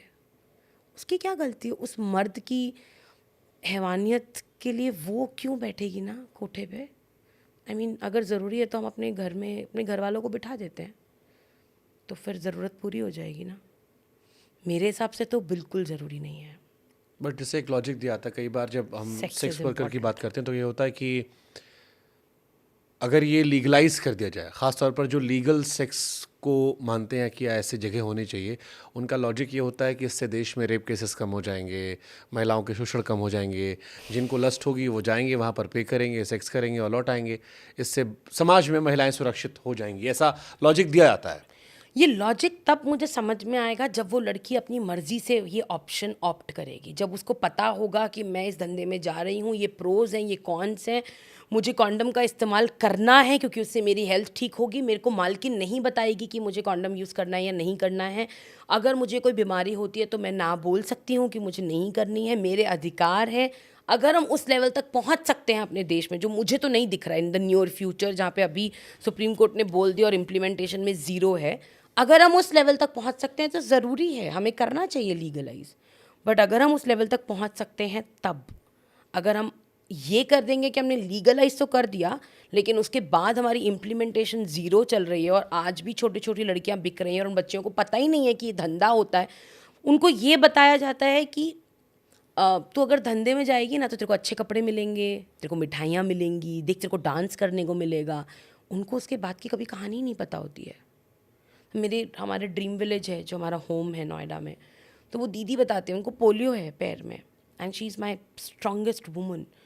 वो बताती है मुझे तो सिर्फ यही बताया गया था कि तेरे को पोलियो है तो शादी तो होगी नहीं, तो तू ये वाला काम कर ले जो तेरी बाकी बहनें कर रही हैं, तेरी भुआएँ कर रही हैं, देख तेरी ऐशी ऐसे अच्छे कपड़े मिलेंगे, बॉम्बे में जाके डांस करेगी, डांस बार्स में पता है कितना पैसा है वहाँ पे, तेरे को मस्त ज़िंदगी मिलेगी। And then she shared her first night story. मैंने बोला उस रात के बाद तो मैं मर भी नहीं सकती थी, क्योंकि मौत भी बहुत ईजी तो नहीं है करनी, एक्सेप्ट करना। और आज भी वो इसी ट्रेड में है। ये डांस बार का जो आपने जिक्र किया, मुंबई में डांस बार बंद कर दिए गए, इसकी वजह से ही प्रोस्टिट्यूशन बढ़ा होगा मुंबई में? नहीं, मुंबई में हमेशा से ही था और आज भी है। डांस बार्स मुझे ऐसा लगता है कि मेरा जहन में मुझे ये सही ही नहीं लग रहा है। मुझे नहीं पता लोग इसके लिए जो भी बोलते हैं और वो मुझे गलत भी बोलते हैं, मुझे ये चीज़ नहीं सही लग रही है कि मेरी वजह से मेरे लिए या देश में कुछ आदमियों के लस्ट के लिए एक लड़की को डांस बार में डांस करना पड़ रहा है अपनी मर्जी के बगैर। अगर वो अपनी मर्जी से कर रही है, again I am saying it's fine, but उसको पता ही नहीं है कि वो चलो क्या मैं कर इसको रही है। रिफ्रेम करता हूँ। जो विदेशों में सेक्स वर्कर्स हैं वो ऑर्गेनाइज्ड हैं, मर्जी वाले हैं, या वहाँ भी ऐसे ही होता है? वहाँ पे भी ऐसा भी होता है और मर्जी वाले भी हैं, वहाँ पे दोनों तरीके के लोग हैं।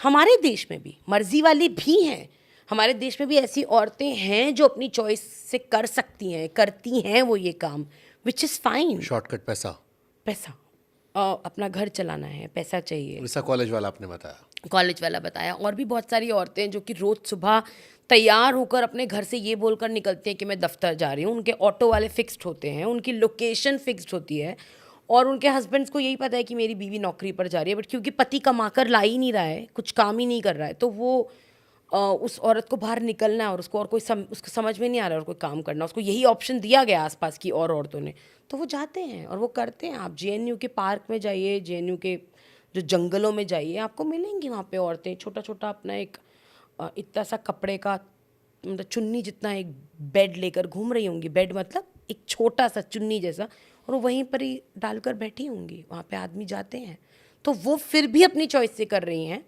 चॉइस तो मैं नहीं बोलूँगी कि वो भी पावर्टी और फोर्स में ही कर रही हैं एक तरीके से, बट फिर भी वो चुन सकती हैं।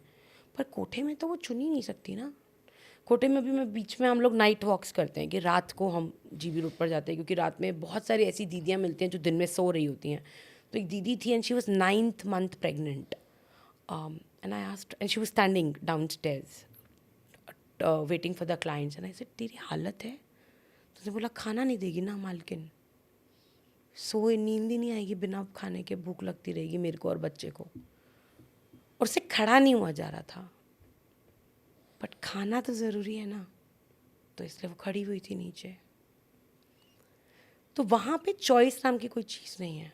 तो अगर आप मतलब फॉरेन कंट्री में भी हर तरीके के दोनों टाइप के लोग हैं। I have been to strip clubs also, I have seen women in the toilet. जब आप जाते हो उनके ड्रेसिंग रूम में, आप देखते हो उनका असली चेहरा। वो हो सकता है बाहर स्टेज पर आपको जो दिख रहा है, जो वो कर रही हैं, आपको लग रहा है oh wow she is enjoying it, but when you go inside the toilets and when you watch them closely, when you try to talk to them, you will get to know no, they don't want to be here, they don't want to be on the stage, they don't want this attention. But हम कहाँ इतने deeper level पर जाएंगे ना। किसके पास समय है? हाँ। और हमने तो बहुत इजीली एक्सेप्ट कर लिया ना, सेक्स वर्क नहीं होगा तो देश अनसेफ हो जाएगा। Wow, I mean this statement in itself is something which I don't agree to. India में फिलहाल कितने लेवल पे हो रहा है ये?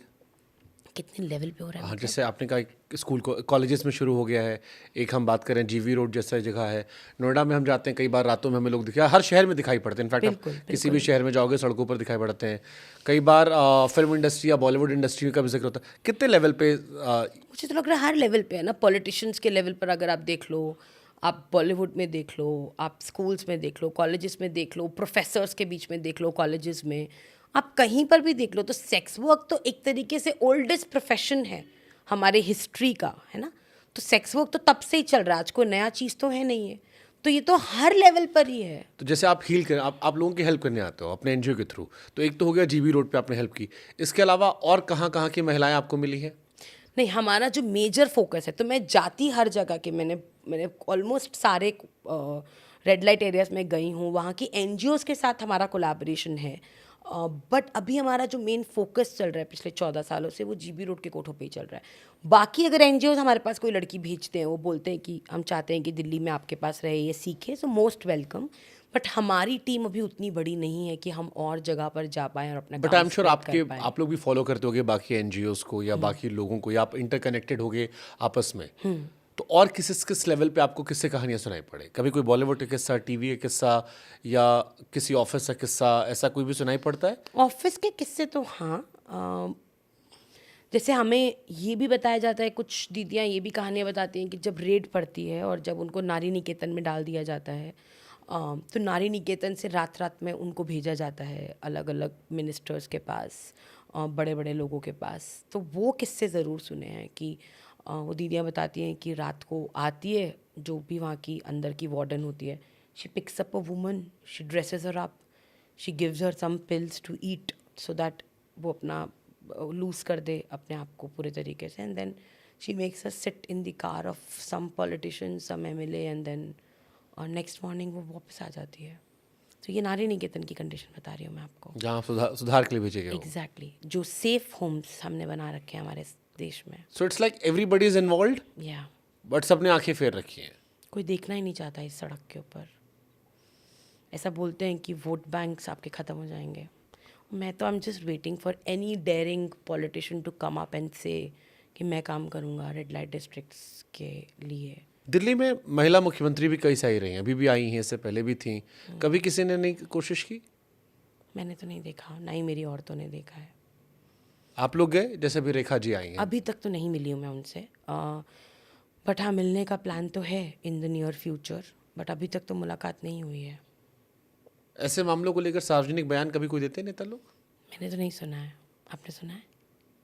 मैं मिलूंगा तो मैं ज़रूर पूछूंगा. बिल्कुल, मुझे लगता है हम सबको पूछना चाहिए, इसीलिए मैं आज यहाँ पर भी बैठी हूँ. वरना मुझे I have done my journalism, तो मेरा मीडिया बैकग्राउंड ही है, बट फिर भी मेरे को मीडिया में जाना बहुत वो नहीं लगता. क्योंकि मुझे लगता है कि हम अक्सर, मैं जीबी रोड पर भी देखती हूँ कि बहुत लोग आते हैं और कहानियाँ बनाकर चले जाते हैं, बट उस कहानियों को कभी कोई पहुँच ही नहीं पाता. उस कहानियों से जीबी रोड पर कभी कोई नहीं पहुँच रहा है. जीबी रोड की हालत बद से बदतर होती ही चली जा रही है.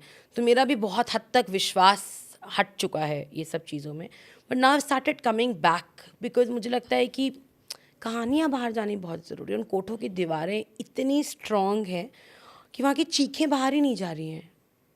और वहाँ पे औरतें अंदर चीखें मार मार के, बच्चे रो रो के वहीं मर रहे हैं. दुनिया को, या तो दुनिया के कान बेकार हो चुके हैं, हमारे लोगों के कान खराब हो चुके हैं, या उस सड़क की दीवारें बहुत स्ट्रॉन्ग है कि बाहर चीखें नहीं जा रही हैं. तो क्योंकि हम लोग उस कोठों के अंदर भी जा पा रहे हैं और बाहर की दुनिया में भी रह पा रहे हैं, तो शायद ये हमारा फ़र्ज़ बनता है कि हम वो कहानियाँ बाहर लेकर आए. तो जैसे आप जीबी रोड में जाते हो सेक्स एक्टिविस्ट के तौर पर, मैं फिर कोट कर रहा हूँ, या वुमेन राइट के तौर पर, जो दलाल होते हैं या जो उनकी मालकिन होती हैं, वो आप लोग से सहज होती हैं और वो आपको भी डरा धमका के रखती हैं, या आपको कैसे देखा था अंदर? तो एक्चुअली ये एक जर्नी रही है हमारे लिए कटकथा में. शुरुआत में हमें भी डेंजर की नज़र से ही देखा है, बट अगर आप देखोगे तो जितनी भी मालकिनें हैं जो अभी जीबी रोड पर बैठी हैं, उनकी हिस्ट्री भी कोई बहुत खूबसूरत नहीं रही है, बहुत पेनफुल ही रही है. उनके साथ भी ये सब कुछ हुआ है, बट वो इतना पिट पिट के अब वो इस स्टेज पर आ गई हैं कि नाउ देव सेड अब तो इतना पिटी गई हूँ, तो अब मैं क्यों ना मैं ही कुछ कर लूँ ज़िंदगी में, मैं कमा लूँ, या मैं भी अब मालकिन बन सकती हूँ. बट अगर आप उनके साथ सच में बैठोगे और आप रिश्ता बनाने की कोशिश करोगे ना, तो वो आपके सामने खुलेंगी. अभी रिसेंटली आई थिंक इसी महीने की 2 तारीख को, अप्रैल की ही 2 तारीख को, मैं जीबी रोड के एक कोठे में थी और वो मकान मालकिन थी, और मैं उनके साथ बैठी हुई थी. मुझे बोलती है मुझे तेरी एक मदद चाहिए. मैंने कहा बोलती ये पुलिस वाला ना नया आया है और रोज़ के रोज़ मुझे कांस्टेबल या पुलिस वाला आके बोलते हैं उनके साथ फ़ोटो खिंचवा, और अगर मैंने फ़ोटो खिंचवा ली तो अभी उनके ही कमरे में एक दूसरी दीदी ने भी, तो पुलिस वालों ने बोला होगा कि नए SHO अगर आते हैं तो उनको थोड़ी बहुत तो फ़ोटोज़ खिंचवानी है कि मैं कुछ अच्छा करूँगा, मैं अच्छा कर रहा हूँ. तो जिसे एक दीदी ने फ़ोटो खिंचवाई थी उसको कुछ दिनों के बाद अरेस्ट कर लिया. तो बोल रही है मेरे को नहीं खिंचवानी फ़ोटो. अरेस्ट क्यों कर लिया? किसी भी रीज़न पे वो लोग अरेस्ट कर सकते हैं, उनके पास अनलिमिटेड रीजंस हैं. तो फिर फोटो मैंने खिंचवाना बोला है? ना, दैट्स द थिंग. वहाँ पे तो वहाँ पे हम, मतलब मैं हर पुलिस वाला ख़राब है ये तो नहीं बोलूँगी, लेकिन मैक्सिमम वहाँ पे जितने भी लोग आते हैं वो इसीलिए आते हैं कि अब इन औरतों को और हम भी थोड़ा इनसे ले पाएँ. तो वो उसने मुझे बोला अगर मुझे बुलाया पुलिस वाले ने तो तू चाहे रात के 2 बज रहे हो 3 बज रहे हो चुपचाप आ जाइए पुलिस स्टेशन. सर हाँ दीदी आई विल बी देयर. तो वो मकान मालकिन है, कहने को अगर आप देखोगे तो वो बहुत स्ट्रॉन्ग है, but that's her fear. She has a daughter and she was being sent to Tihar few years back in some case. उसकी बेटी को पुलिस वाली बनना था, पर उसने अपनी बेटी की, जब वो तिहाड़ में थी तो पीछे से शादी करवाने के लिए बोल दिया कि उसकी बेटी को ये पता ना चल जाए कि मेरी माँ तिहाड़ में है. उसकी बेटी को आज भी नहीं पता है कि मेरी माँ कोठा चलाती है. तो सोचिए एक औरत जो कोठे की मालकिन है, लेकिन वो आज तक अपनी बेटी को ये सच नहीं बता पाई है कि मैं कोठा चलाती हूँ. Imagine the hypocritical life which she is living. तो बेटी के सामने वो एक माँ है, केयरिंग मदर, बट अदरवाइज वो एक कोठे की मालकिन है. कोई सबसे पेनफुल स्टोरी जिसने आपको झकझोर दिया? जैसे मीडिया में हम कहते हैं ना कि हम इमोशनलेस हो जाते हैं। डॉक्टर्स भी जब किसी का इलाज करते हैं तो उन्हें कटा पिटा देख कर रोना नहीं आता। हम मीडिया वाले होते हैं, हम खबरें कवर करते हैं, अनलेस एंड अनटिल कोई बहुत ब्रूटल हुआ हम भी नॉर्मल रहते हैं, खबर पढ़ देते हैं। आई एम श्योर ये आपके लिए भी रोज़ का हो गया होगा, बट कुछ कहानियाँ होती हैं जो सीना चीर देती हैं, आंखें गमगीन कर देती हैं। जैसा आपने कहा कि जीबी रोड की दीवार इतनी मजबूत है कि अंदर की चीखें बाहर नहीं आती। कोई चीख जो आपको परेशान कर गई? अभी फ़िलहाल एक कर रही है। ऐसी बहुत आती हैं कहानियाँ, बट जैसे आपने बोला ना कि आपको आपके मेंटर्स और आपके स्पिरिचुअल गुरुज भी डिटैचमेंट सिखाना शुरू कर देते हैं। कि कोठे से वापस आके नहा लेना नमक का पानी में, या रो लेना आधे घंटे। मेरे एक स्पिरिचुअल गुरु ने मुझे बोला था, रोज़ बिना रोए सोना मत, क्योंकि आंसू के थ्रू आपके अंदर जो इमोशंस बढ़ जाएंगे वो आपको निकाल कर ही सोना है। Don't take them with you when you sleep, but there are stories which just haunts you. And अभी ही एक बच्ची की स्टोरी है जिसको मैं बचपन से देख रही हूँ, और उसको बचपन में ही ख़रीदा गया था, बट जिसने ख़रीदा था वो उसको बोलती थी मेरी बेटी है, मेरी बेटी है, मेरी बेटी है। और अभी मैं उससे मिलकर आई हूँ, उसी दिन की कहानी है। और वो अपनी आँख में ऐसे ऐसे कुछ कर रही थी, और मैंने उसको बोला तू रो रही है? तो उसने बोला नहीं दीदी, आँख में कुछ चला गया है, but she was actually crying. और मैंने उससे बोला तू क्या कर रही है अब, तू पढ़ने क्यों नहीं जा रही है अब? शी इज़ नाउ 18 और 19। नहीं दीदी मैं जाती हूँ पढ़ने के लिए, बट एक्चुअली वो पढ़ने नहीं जाती है, उसको डाल दिया धंधे में। और मैं उसको बचपन से देख रही हूँ, she was so fond of studying, उसको इतना मज़ा आता था। And I am helpless in that case, क्योंकि वो बच्ची नहीं बोल रही है मुंह से, उसकी जो जिसने उसको ख़रीदा है वो एकदम आ गई, और वो खड़ी रही अगले 10 मिनट कि मैं उससे कुछ ऐसी बात ना कर दूं कि वो उसको कुछ एक मैसेज मिल जाए। और वो उसको देखकर डर रही है क्लियरली, नहीं दीदी मैं बिल्कुल ठीक हूँ, अरे अभी मैं इतना धुआं क्यों है, अभी पूजा करी है, ये करा है वो करा है, but I know she is being already forced into this trade. So ऐसी कहानियाँ बहुत होती हैं जहाँ पे हम हेल्पलेस हो जाते हैं, but that's what we have to accept. Police वाले सेक्स वर्कर जो होते हैं वो पुलिस वालों को मददगार मानते हैं या परेशानी की वजह? दोनों डिपेंड करता है किस टाइप के पुलिस वाले उस टाइम पे अपॉइंट हुए हैं। तो ऐसे भी कुछ पुलिस वाले रहे हैं जो कि जेन्युइनली उनकी केयर करते हैं, और वो जेन्युइनली आते थे उनके बोलने पर, जेन्युइनली वो औरत की कहानी सुनते थे।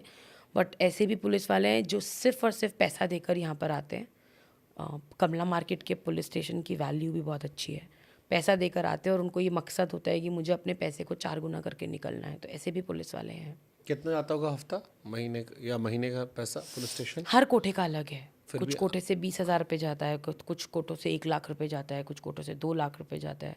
हर कोठे का अलग है। जितने कोठे में जितना बिजनेस है बड़ा, उतना ज़्यादा पैसा जाएगा, क्योंकि वहाँ 77 कोठे और 77 कोठों की कहानियाँ बहुत डिफरेंट है। कोई 2 कोठे सेम नहीं दिखेंगे आपको वहाँ पे।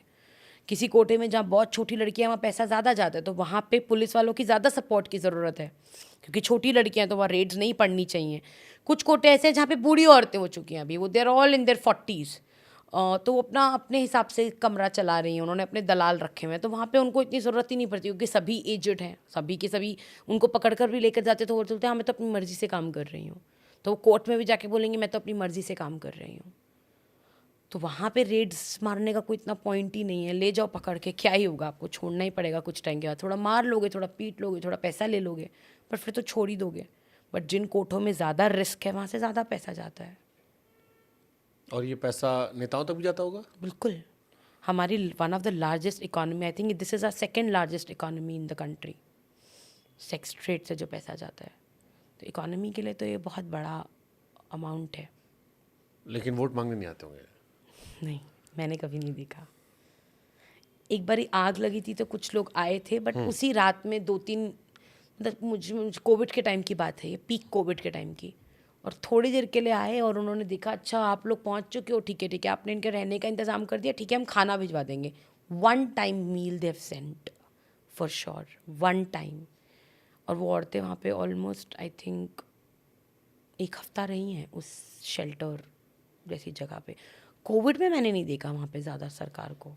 पुलिस वालों की तरफ से कुछ ऐसे इनिशिएटिव्स थे कि खाना बना हुआ वो लोग बांटते थे, बट हर औरत तो नीचे आ ही नहीं रही है, उसको आने ही नहीं दे रहे हैं। कोर्टों के अंदर हर कोई जा नहीं सकता है, तो हमें स्पेशल कार्ड मिले थे कि हम लोग जाएं, और तो कोविड में सर्वाइव कैसे किया इन कोठे वाले ने? एनजीओज और कुछ कुछ लोगों की मदद से। जैसे हम लोगों का टारगेट था कि हम हर महीने में हमारा एक ट्रक जाता ही जाता था, और हमारे पास क्योंकि लिस्ट है हर एक औरत की, किस कोठे में कितनी औरतें किस एज ग्रुप की हैं, we have that whole data with us. तो हम उस हिसाब से हर एक औरत को सामान देकर आए थे। तो हमारे जैसे और भी एक दो लोग हैं जिन्होंने राशन या सिलेंडर या सब्जियां इस तरीके से पूरे टाइम पे प्रोवाइड करी थी। But that was a very beautiful period for the women, क्योंकि जब मैं तब कोठों में जाती थी मुझे इतना मज़ा आता था, बिकॉज दे वर चिलिंग, मतलब फ़ोन पे गेम्स खेल रही हैं। मैंने कभी कोठे में लड़कियों को हंसते हुए नहीं देखा है, क्योंकि they are always so busy, client आ रहा है, आपको पूरा मेकअप करना है, और उस टाइम पे no makeup, nothing doing, they were actually living the life which they wanted to. So for some COVID was a blessing, and GB road के लिए हाँ उनकी कमाई नहीं हो रही थी, बट खाना तो मिल ही रहा था ना, और उनको क्या चाहिए उस टाइम पे। मतलब एक लड़की जब बिक चुकी है तो एनीवे उसको खाना ही मिल रहा है पूरे दिन में, कुछ बैंक बैलेंस तो मिल नहीं रहा है। तो वो टाइम मुझे बहुत मज़ा आता था, मतलब मैं घंटों बैठती थी उस टाइम पे कोठों में, क्योंकि ना चिल मारते थे हम लोग। But that was a temporary वहाँ से फेज। लड़कियां वापस नहीं की? जैसे दिल्ली बम्बई से लोग जो थे वो अपने अपने गांव लौट गए थे कोविड में। कुछ औरतें गई थी, कुछ जो थोड़ी उम्र में बड़ी हैं, जो छोटी लड़कियां वो तो नहीं जा सकती ना, वो जा ही नहीं सकती हैं। बट जैसे कोविड पीक जब था, तो पीक कोविड में भी इनकी मालकिन ने छोड़ा नहीं, नहीं, क्यों छोड़ेगी? क्योंकि शहर बंद था, दुनिया बंद थी। नहीं नहीं, तो उसका तो उसको पता ही है ना कि कोविड किसी ना किसी टाइम पे तो ये कर्फ्यू खत्म, मतलब ये सब कुछ खत्म होगा ही ना, तो वो क्यों करेगी? नहीं करा ऐसा किसी ने भी। मालकिन खुद बहुत सारे कमरों से चली गई थी और अपने अपने घरों में रह रही थी, बट यहाँ पे बहादुर भैया और लोग उन और लड़कियों के ऊपर पूरी नज़रें थी उस टाइम पर भी कि कोई लड़की भाग ना जाए। जो लोग यहाँ आते हैं उनकी मेंटालिटी क्या होती है? आप खुद ही इमेजिन कर सकते हो ना कि आप कैसे लोग आओगे। तो वो इस उससे आते हैं कि मैं तो 200 रुपये दे रहा हूँ, मेरा जो मन करेगा मैं इस लड़की के साथ करूँगा, मैं मार सकता हूँ, पीट सकता हूँ, काट सकता हूँ, जला सकता हूँ, जो चाहूँ मैं वो कर सकता हूँ, बिकॉज आई पेड 200 रुपीज़। सो वो उसी मेंटालिटी के ही लोग आते हैं। जब वो ऊपर चढ़ते हैं, मतलब अक्सर मैं भी देखती हूँ, मतलब मेरी भी बहुत बार वैल्यू लगी है वहाँ पर कि अच्छा ये दे दो मुझे, ये वाली लड़की मुझे अंदर भेज दो। तो मतलब मुझे ऐसे कभी कभी मैं इनको देखती हूँ, बोलती व्हाट काइंड ऑफ अपब्रिंगिंग, मतलब कैसे आप सोच सकते हो ना, मतलब वो क्या लेवल ऑफ थिंकिंग है आपका कि आपको लग रहा है कि जितनी लड़कियां यहाँ पर हैं I can just buy them like that, their property. So गलत गंदी सोच वाले लोग मुझे लगता है कि सेक्स खरीदते हैं। पेनफुल। लड़के भी शामिल होते हैं? लड़कों का भी कोई ऐसा कोठा है इंडिया में? इंडिया मुझे नहीं पता है, दिल्ली में तो खासकर मुझे नहीं पता है, मेरी इन्फॉर्मेशन नहीं है, but now boys are into sex trade. जैसे भी एक फिल्म आई थी, मैंने कोई रिसेंटली नेटफ्लिक्स पे एक सीरीज आई थी, उसमें ये दिखाया गया था। सो MSM जो होते हैं, man who have sex with men, या जो ट्रांसजेंडर्स होते हैं, सीए टॉपर, हाँ मुझे याद आ गया नाम, सीए टॉपर नाम की नेटफ्लिक्स पे एक फिल्म आई थी, हाँ जिसपे जो एक्टर हैं वो अलग अलग महिलाओं के पास जाते हैं। उनका भी दिल्ली में दिखाया। जिगोलोस बोलते हैं ना हाँ, उनको। उनको भी होटल्स उनके बुक होते हैं जहाँ पर एक ऑर्गेनाइज तरीके से ऑनलाइन ऐप्स के थ्रू जाते हैं। वो है, that's what I am saying, but brothels नहीं पता है मुझे। आपने बोला कि क्या लड़कों के भी कोई कोठे हैं, मुझे कोठे नहीं पता हैं, लेकिन इस तरह की चीज़ें तो मैं भी फिल्म्स में ही देख रही हूँ, but I never met, but I met MSM, men who have sex with men, या जो ट्रांसजेंडर्स हैं जो कि अब गर्ल्स बन चुकी हैं। आप अगर अक्सर सड़क पे भी देखोगे साइड पर, अक्सर नाले वगैरह जहाँ पर होते हैं, जैसे गाजीपुर का नाला है, इन सब जगहों पे आपको जनरली जो रात को लोग मिलते हैं, they are trans man, trans woman basically. So वो लोग होते हैं वहाँ पे। तो ऐसे लोग तो बहुत हैं दिल्ली में इस वक्त पे, बट क्या उनके लिए कोठे हैं? जैसे जीबी रोड के कोठों में मैंने कभी आदमी नहीं देखे हैं।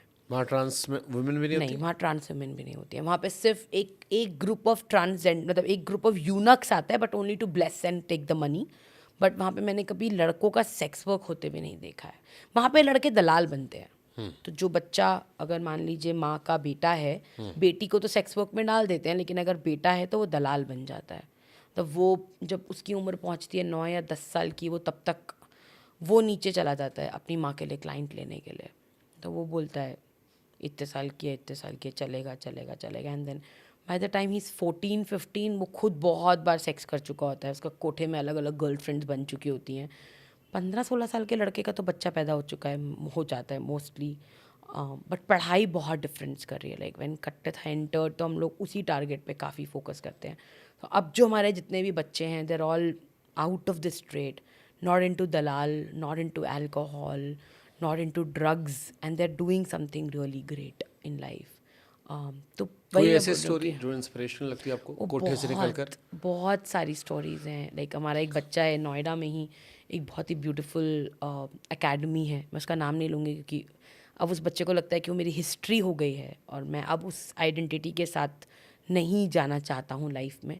वो बच्चा उस एकेडमी में ट्रेनर भी है और one of the best dancers भी है, सीख भी रहा है वो उस एकेडमी में। वो निकल चुका है, उसने पढ़ाई पूरी करी है, उसने सब कुछ अपना कंप्लीट करा है। हमारी एक बच्ची जिसकी मैं बात बता रही, जिसको हमने गांव से रेस्क्यू करा था, उसकी बहन अभी COT के एग्ज़ाम्स की तैयारी कर रही है और वो खुद अजीम प्रेमजी में जा चुकी है। तो अजीम प्रेमजी यूनिवर्सिटी में वो पढ़ रही है, उसका 1 साल ख़त्म हो चुका है। और अब छोटी बहन को भी या तो वो अजीम प्रेमजी जाएगी, उसको वैसे ब्यूरोक्रेसी में जाना है, उसका वो सपना है, उसको IPS ऑफिसर बन के GB रोड पर ही आना है। और वो पढ़ने में बहुत ब्राइट है। तो वो दोनों बहनें कर रही हैं, मतलब वो अजीम प्रेमजी से फ़ोटोज़ भेजती हैं, अपना रूम दिखाती है, मैं आज सूफ़ी नाइट में जा रही हूँ मैम, मैं आज इधर जा रही हूँ, इतनी ब्यूटीफुल लग रही है। और मैं कभी कभी रिफ़्लेक्ट करती हूँ कि अगर उस वक्त पे हम उस गांव में नहीं गए होते तो आज वो शायद मुजरा कर रही होती। और वो उस पूरे ट्रेड में अब तक, क्योंकि अब वो 21 ईयर्स की हो गई है, तो अब तक तो वो पूरी इसमें घुस चुकी होती, पूरे तरीके से सरेंडर कर चुकी होती। तो स्टोरीज तो बहुत है हमारे बच्चों की। अगर मैं अपने बड़े बच्चों की, एक बच्चा हमारा सिविल डिफेंस ऑफिसर बन गया है, तो उसने पहली बार यूनिफॉर्म पहनी और उसने फ़ोटो भेजी, तो आई was like oh my God, this is possible. और उसने अपने गांव में, जिस गांव में बेड़िया कम्युनिटी से ही वो बिलोंग करता है, उसने वहाँ पे अनाउंस कर दिया था कि मेरी कोई भी बहन धंधे में नहीं जाएगी। और आज उसकी बहनें बाहर हैं, उसकी कज़न सिस्टर्स भी बाहर हैं, वो खुद सबका ख्याल रखता है, बाहर रहता है, he is married, he is a father to a small baby, और वो अपनी सारी बहनों का ख्याल रख रहा है।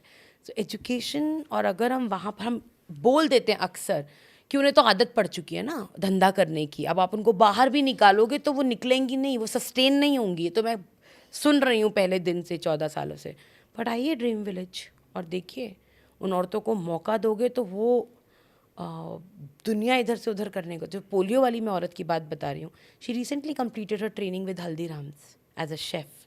She wants to start her own cart. कहती मुझे कैफ़े खोलना है, मुझे कैफ़े खुलवा दो, मैं देखना कहाँ से कहाँ पहुँचा दूँगी कैफ़े। मौके ही नहीं देंगे अगर हम किसी को, तो फिर उसके लिए कुछ भी बोल लो आप। कंफर्ट जोन में है हमारी सरकार। क्या फ्यूचर देख रहे हो इन कोठों का आप, सेक्स वर्कर्स का इंडिया में? और बर्बादी होगा if we will not take care of it right now, if we don't talk about it. तो इसको, इसमें लड़कियां अभी 7 मिनट पे एक उठ रही है, धीरे धीरे 3 मिनट पे उठेगी, और शायद बहुत टाइम नहीं लगेगा कि ये हर घर तक पहुंच जाएगा। बहुत समय नहीं लगेगा। हर क्योंकि घर तक हम, पहुंच जाएगा मतलब? मतलब अभी हम बोल रहे हैं कि गरीब लोगों की लड़कियों को उठा रहे हैं, बट शायद कल को हमारी भी बच्चियां अनसेफ हैं, तो हमें वो नहीं भूलना चाहिए। सोसाइटी में इट्स अ बिग प्रॉब्लम, जो अंदर ही अंदर से सोसाइटी को हॉलो बना रही है, बट हम इस पर ध्यान ही नहीं दे रहे हैं क्योंकि it's not an agenda for anybody. But वो भी शायद ट्रैक करके उठाते होंगे कि ऐसे इंसान को उठाओ जो शोर कम मचा पाए, अखबारों में कम जा पाए, टीवी पर कम नहीं, लाए। ऐसा नहीं है। बहुत सारी कहानियाँ आप स्कूल्स में देखोगे, पब्लिक स्कूल्स में देखोगे, लड़कियां तो मिस हो ही रही हैं ना हमारे देश में, ऐसा तो नहीं है। बच्चे तो मिस हो ही रहे हैं, इनफैक्ट अब तो और ज़्यादा। पहले मुझे याद है हम अपार्टमेंट्स में रहते थे तो हम आराम से घूमते थे नीचे, रात के 12 बजे लाइट गई तो हम शोर मचाते थे, लाइट चली गई। अब कंचकों पे हम लोग ओपनली एक दूसरे के घर जाते थे। क्या अब सोसाइटीज़ में वो है? नहीं है। डेंजर बढ़ चुका है, हम लोगों को सबको पता है ये बात। अब हम अपने बच्चों को ओपनली नहीं छोड़ पाते हैं, पहले हम छोड़ पाते थे, बट हम समझ नहीं पा रहे हैं कि डेंजर जो बढ़ रहा है ये एक्चुअली, इसका बहुत रिलेशनशिप है ह्यूमन ट्रैफिकिंग से। तो हमारी बच्ची को जब वो उठाएंगे तो वो ह्यूमन ट्रैफिकिंग का हिस्सा बन जाएगी हमारी बच्ची। बट ये कहानियाँ बाहर नहीं आ रही हैं बहुत ज़्यादा, पुलिस वाले भी बहुत हद तक छिपा देते हैं इन कहानियों को। ओके, अभी सेक्स वर्कर्स की सबसे बड़ी चुनौती क्या है? इज्जत ना मिलना, उनको गलत तरीके से देखना कि वो एक धंधे वाली है तो उसको क्या चाहिए लाइफ में, उसके पास कोई अधिकार नहीं है, उसके बच्चों के पास कोई अधिकार नहीं है। वो एक आम जिंदगी जीना भी चाहे, हम उसको तब भी वो मौके नहीं दे रहे हैं। जिसके पास एक कार्ड बनाने के लिए, एक बैंक में अकाउंट खोलने के लिए उसके लिए इतनी प्रॉब्लम्स हैं, इंश्योरेंस वो नहीं कर सकती है, मेडिकल इंश्योरेंस वो नहीं ले सकती है क्योंकि उसके पास कुछ है ही नहीं। तो सोचिए, मतलब it's like to survive is the biggest challenge for her, to survive with respect is a biggest challenge for her. To come out of a brothel is a biggest challenge for her. तो एक छोटी सी बच्ची जो बिक चुकी है, वो वहाँ से बाहर निकल पाए और एक ज़िंदगी जी पाए, ये उसके लिए इम्पॉसिबल है। इज्जत बहुत बड़ा लफ्ज़ मुझे वहाँ, जब इस कॉन्टेक्स्ट में बात कर रहा हूँ मैं। हम सबके लिए, अभी आपने पहले बोला ना कि नाम सबके लिए इम्पॉर्टेंट है। हमारे मतलब बोलते हैं ना, मतलब पैसा और खाना पीना तो एक तरफ है, शेल्टर भी एक तरफ, बट सबसे बड़ी चीज़ भूख होती है, पैसा। लेकिन जब भूख मिट जाए तो फिर इज्जत सबको प्यारी होती है। इज्जत सबको प्यारी होती है। तो इंसान है तो इज्जत तो वो चाहेगा ही। तब एक दीदी बताती हैं कि वो जब सड़क पे भी चल रहे हैं और अगर उनका किसी ने आधार कार्ड देख लिया, वो एक दीदी ट्रेन में गई थी और रात को अपने गांव जा रही थी एक उम्र के बाद, और टीटी ने उनका जब आधार कार्ड आके चेक करा, तो जब वो रात में टॉयलेट गई तो पीछे पीछे चला गया और बोला क्या रेट है तेरा।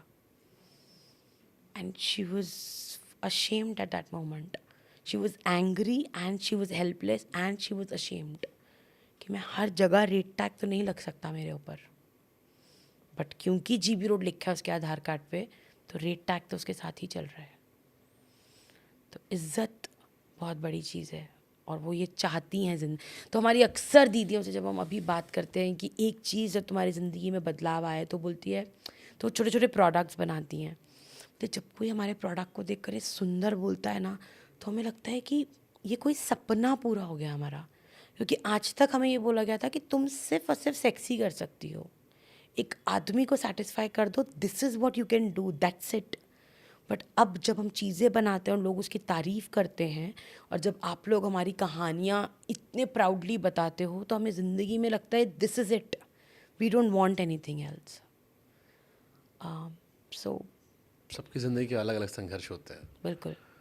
मेडिकल इनका क्या होता है? क्या सेक्स वर्कर्स मेडिकली इतनी वेल नोन होती कि क्या सही है क्या गलत है? नहीं, जीबी रोड के कमरों में अगर आप जाओगे तो हरा पत्ते और लाल पत्ते की गोली हर औरत खा रही है।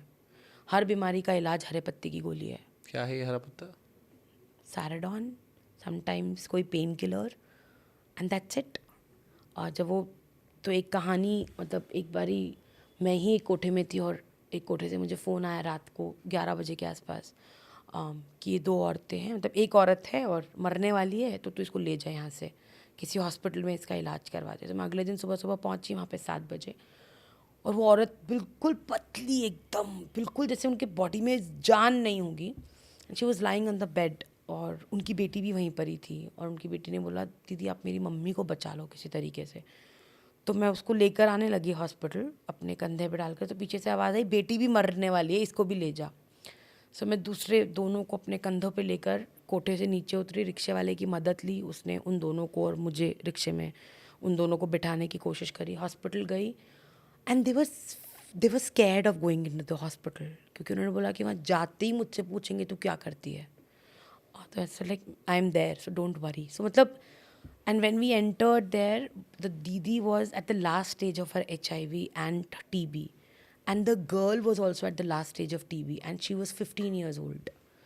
और उन लोगों को, उन कोठे वालों ने बोला था लड़की को कि अगर तू धंधे पे बैठ जाती है तो तेरी माँ का इलाज करवा देंगे, अगर तू धंधे पे नहीं बैठेगी तो हम तेरा इलाज। और वो लड़की वही उसी कोठे में पैदा हुई है, उसी कोठे में बड़ी हुई है, तो वो काफ़ी स्ट्रॉन्ग थी। मतलब कुछ लड़कियां निकल जाती हैं तो बोलती मैं ये कर दूंगी, मैं वो कर दूंगी, मैं क्लाइंट्स को मारूंगी, मैं पीटूंगी, मैं चीखूंगी, मैं चिल्लाऊंगी। तो थोड़ा सा तो कोठे वाले भी डरते हैं, क्योंकि उनकी खुद की बेटी ही है वो। तो उसने मुझे वहाँ पे हॉस्पिटल में जाके बोला, मैम अगर मैंने अभी बोल दिया ना कि मैं धंधा करने को तैयार हूँ, तो वो मेरी माँ का इलाज करवा देंगे, लेकिन मैं नहीं बोलूँगी, मेरी माँ को तो मरना है, आज नहीं तो कल वो मरेगी मरेगी, लेकिन मुझे नहीं मरना है।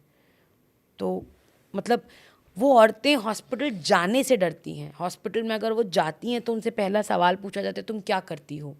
ये बोलती हैं तो उनको उस चीज़ से डर लगता है कि मैं डॉक्टर को फेस कैसे करूँगी। तो दे एंड अप गोइंग टू छोटे मोटे जो आसपास दवाखाने हैं पुरानी दिल्ली में, उन्हीं में से चली जाती हैं, और ऐसी औरतें मर जाती हैं वहाँ पे क्योंकि उनको सही इलाज ही नहीं मिल रहा है। इनका फ्यूनरल कैसे होता है सेक्स वर्कर्स का? बहुत केसेस में हमने ऐसा देखा है कि गांव भेज देते हैं, जिस भी गांव से वो आई होती है, मकान मालकिन इतना कर देती है कि गांव भेज देती है। अब गांव में जैसे भी हो तो कभी कभी जैसे मान लीजिए पता चल गया वो लास्ट स्टेज पर है बिल्कुल, तो किसी के साथ गांव भेज देगी और पता चलता है 5, 6, 8 दिन में वो मर गई, तो गांव में फ्यूनरल हो रहा है। कुछ लोगों का जब यहाँ पर होता है, किसी की अगर डेथ यहाँ पर तो हुई, उनके गाँव में पता नहीं होगा वो क्या कर रही हैं। हाँ, तो अगर कुछ लोगों का यहाँ पर हो रहा है, डेथ हुई है, तो फ्यूनरल तो करती हैं, कुछ औरतें जाती हैं। रिसेंटली एक दीदी का मर्डर हो गया था और तब हमने बोला कि हम भी चलते हैं उनके फ्यूनरल में, तो हमें मना कर दिया गया कि नहीं आप मत जाओ, हम ही जाएंगे। नहीं पता क्यों मना करा, बट मना करा कि आप मत जाओ वहाँ पे, हम लोग करके आ जाएंगे। वहाँ भी सेक्स वर्कर्स के बीच में भी कास्ट, रिलीजन ये सब होता है? रिलीजन कास्ट नहीं होता है, लेकिन कंपटीशन होता है क्योंकि सबको पैसा ज़्यादा कमाना है। सबको चाहिए कि मैं दिन में ज़्यादा से ज़्यादा क्लाइंट्स ले लूँ ताकि मेरे पास ज़्यादा एंड में पैसा आ जाए या मेरी मालकिन ज़्यादा खुश हो जाए। तो वहाँ पे वैसी लड़ाई झगड़े बहुत हैं। सरप्राइजिंगली वहाँ हिंदू मुसलमान ये सब चीज़ों का डिफरेंस नहीं है, वो सब साथ में ही बैठती हैं, साथ में ही उठती हैं, साथ में ही खाती पीती हैं। बट जैसे मान लीजिए एक बिल्डिंग में आमने सामने 2 कोठे हैं, तो वो 2 कोठों में बहुत लड़ाइयाँ होंगी कि ये कस्टमर, मतलब वहाँ पे अगर एक लड़का, कभी कभी बहुत एंटरटेनिंग भी होता है कोठों में बैठना, क्योंकि कस्टमर आया और उसकी एक शर्ट इधर से खिंच रही है और एक शर्ट इधर से खिंच रही है और कस्टमर बेचारा एकदम परेशान हो रहा है कि मैं, बेचारा तो नहीं बोलूँगी मैं, कि मतलब मैं कहाँ जाऊँ, मुझे छोड़ दो, टाइप्स। एंड फिर जो औरत जीतती है या जो औरत धमकी दे देती है दूसरी औरत को, तो वो उसको जाने देती है उसके पास। तो वो वाला कंपटीशन वहाँ पर बहुत ज़्यादा है। और कुछ हद तक because they are all traumatised, तो वो इमोशंस उनमें काफ़ी कम हो जाते हैं। मतलब पेन, या कोई दीदी रो रही है या कोई दीदी बीमार है, तो वो बहुत बॉदर नहीं करते हैं वहाँ पे। ठीक है बीमार है, चल बहाने मत मार, कस्टमर अटेंड कर, मतलब ऐसा वाला वहाँ पे काफ़ी ज़्यादा वो रहता है। काफ़ी पेनफुल कहानियाँ इसमें है। कोई मिथ सेक्स वर्कर्स को लेकर जो समाज में बहुत वायरल हो? यही कि सेक्स वर्कर्स नहीं होंगे तो रेप्स बढ़ जाएंगे। मुझे तो लगता है ये बहुत बड़ा झूठ है जिसको हम सच मान कर बैठे हुए हैं इतने सालों से, और इसलिए हम आंखें बंद कर कर बैठे हुए हैं। एक दिन में एक सेक्स वर्कर मैक्सिमम, जैसे जीबी रोड है यहाँ पे, तो जीबी रोड में कितने client maximum sex worker attend करते जो हैं? मैंने सुना है वो 70 मर्दों के साथ एक दिन में? जब आप बहुत यंग होते हो तो they are like dead bodies in that one day. तो जब इनिशियली ईयर्स में वो लड़की को उन्होंने इतना ड्रग्स दे के ऐसा रखा होता है कि वो मरी हुई होती है। आदमी आएंगे जाएंगे, आएंगे जाएंगे, आएंगे जाएंगे, पे करेंगे, आएंगे जाएंगे। तो initial years of that girl is this much of number, 40, 50, 60, 70। Average क्या होता होगा? मतलब एवरेज एक दिन में? एक टाइम के बाद आके, तो मैंने आपको बोला ना, 2-3 भी मिल जाए तो बहुत बड़ी बात है। हाँ। एक एज के बाद। बट अगर पीक एज में बात करें हम, पीक एज में अगर हम बात करें तो 15 से 18 रोज 20 भी, मतलब रोज। And they work for few hours. हाँ, मतलब वो अगर पूरी रात काम कर रही हैं तो फिर वो पूरा दिन काम नहीं करती हैं। कुछ औरतें वो दिन में सोती हैं 3, 4, 5 घंटे, फिर मेकअप करने में उनको समय लगता है, खाना बनाना, खाना खाना। तो वो रात का समय, मान लीजिए वो रात को 8 बजे शुरू हुई हैं और वो सुबह 7 या 8 बजे तक ये काम कर रही हैं, तो वो उस टाइम पे इतने क्लाइंट्स ले लेती हैं। हम इसे कैसे ठीक कर सकते हैं? सेक्स वर्कर्स की ज़िंदगी कैसे ठीक हो सकती है? मुझे लगता है बातचीत कर कर, क्योंकि अगर हम बात करेंगे और इसको मुद्दा समझेंगे तो शायद सरकार उठेगी। और ये एक लार्जर लेवल इश्यूज़ है। हम NGOs कोशिश कर रहे हैं, पर मुझे नहीं लगता है कि हम लार्जर लेवल पर इसमें कुछ बदलाव लेकर आ सकते हैं। तो अगर सुप्रीम कोर्ट ने ऑर्डर दिया है और अगर लार्जर लेवल पर हम इसको एज अ पॉलिसी बना दें और इम्प्लीमेंटेशन किस लेवल तक जा रहा है उसको भी अगर हम मॉनिटर करें और फॉलो अप करें, तो चीज़ें बदल सकती हैं। क्यों नहीं बदल सकती हैं? क्यों नहीं हमें इंश्योर कर सकते हैं कि जीबी रोड के कोठों में 18 साल से नीचे की लड़कियां नहीं होंगी? हम कर सकते हैं ये इंश्योर। अभी यंगेस्ट लड़की कितनी बड़ी होगी वहाँ पे? 5 साल की बच्चियाँ भी हैं वहाँ पे, 6 साल की लड़कियाँ भी हैं वहाँ पे, 12 साल की लड़कियां, तो मैंने आपको बोला है वो फुल फ्लेजेड सेक्स वर्कर्स बन जाती हैं। तो हम ये इंश्योर कर सकते हैं, लेकिन क्योंकि हम इतने लेवल पे करप्ट हैं कि हमें पैसा आ रहा है तो हमें लग ही नहीं रहा है कि हमें, तो मुझे लगता है बातचीत करना और एक्शन लेना, चाहे छोटा छोटा, इन बच्चों को क्यों नहीं एडमिशन मिल सकता है स्कूल्स में, मगर हम नहीं दे रहे हैं।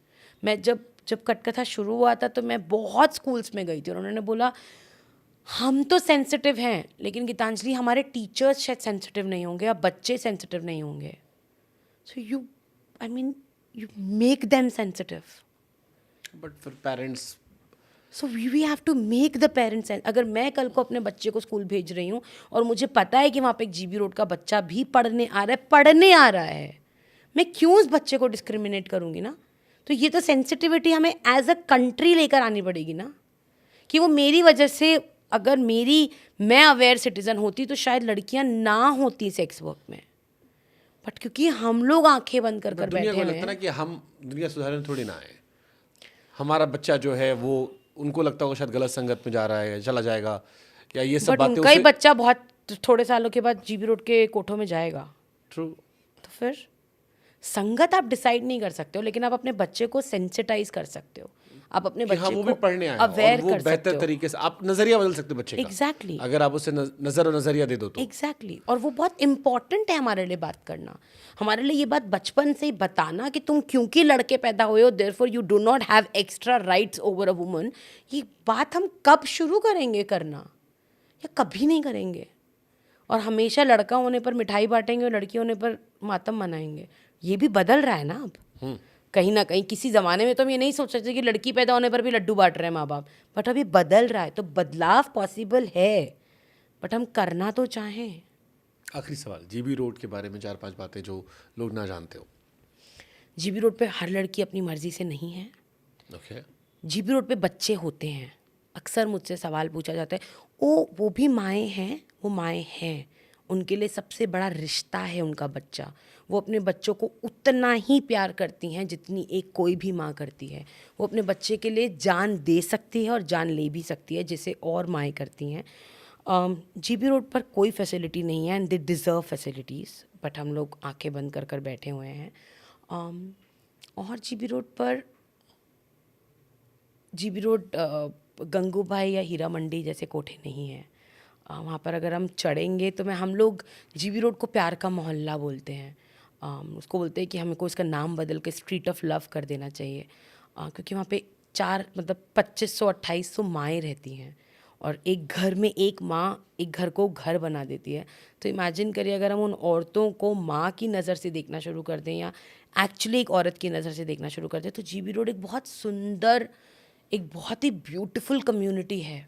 पर क्योंकि हम उसको देखते ही एक ही नज़र से, मुझसे अक्सर लोग पूछते तुम 12 बजे वहाँ रहती हो, तुम्हें डर नहीं लगता है? मुझे नहीं लगता है, क्योंकि वो औरतें मेरे लिए शील्ड बनकर खड़ी हैं, वो मुझे फुल ऑन प्रोटेक्ट करती हैं, because they are humans first and then they become vaishya, and they were forced to become vaishya, but they are still humans and they will die as humans.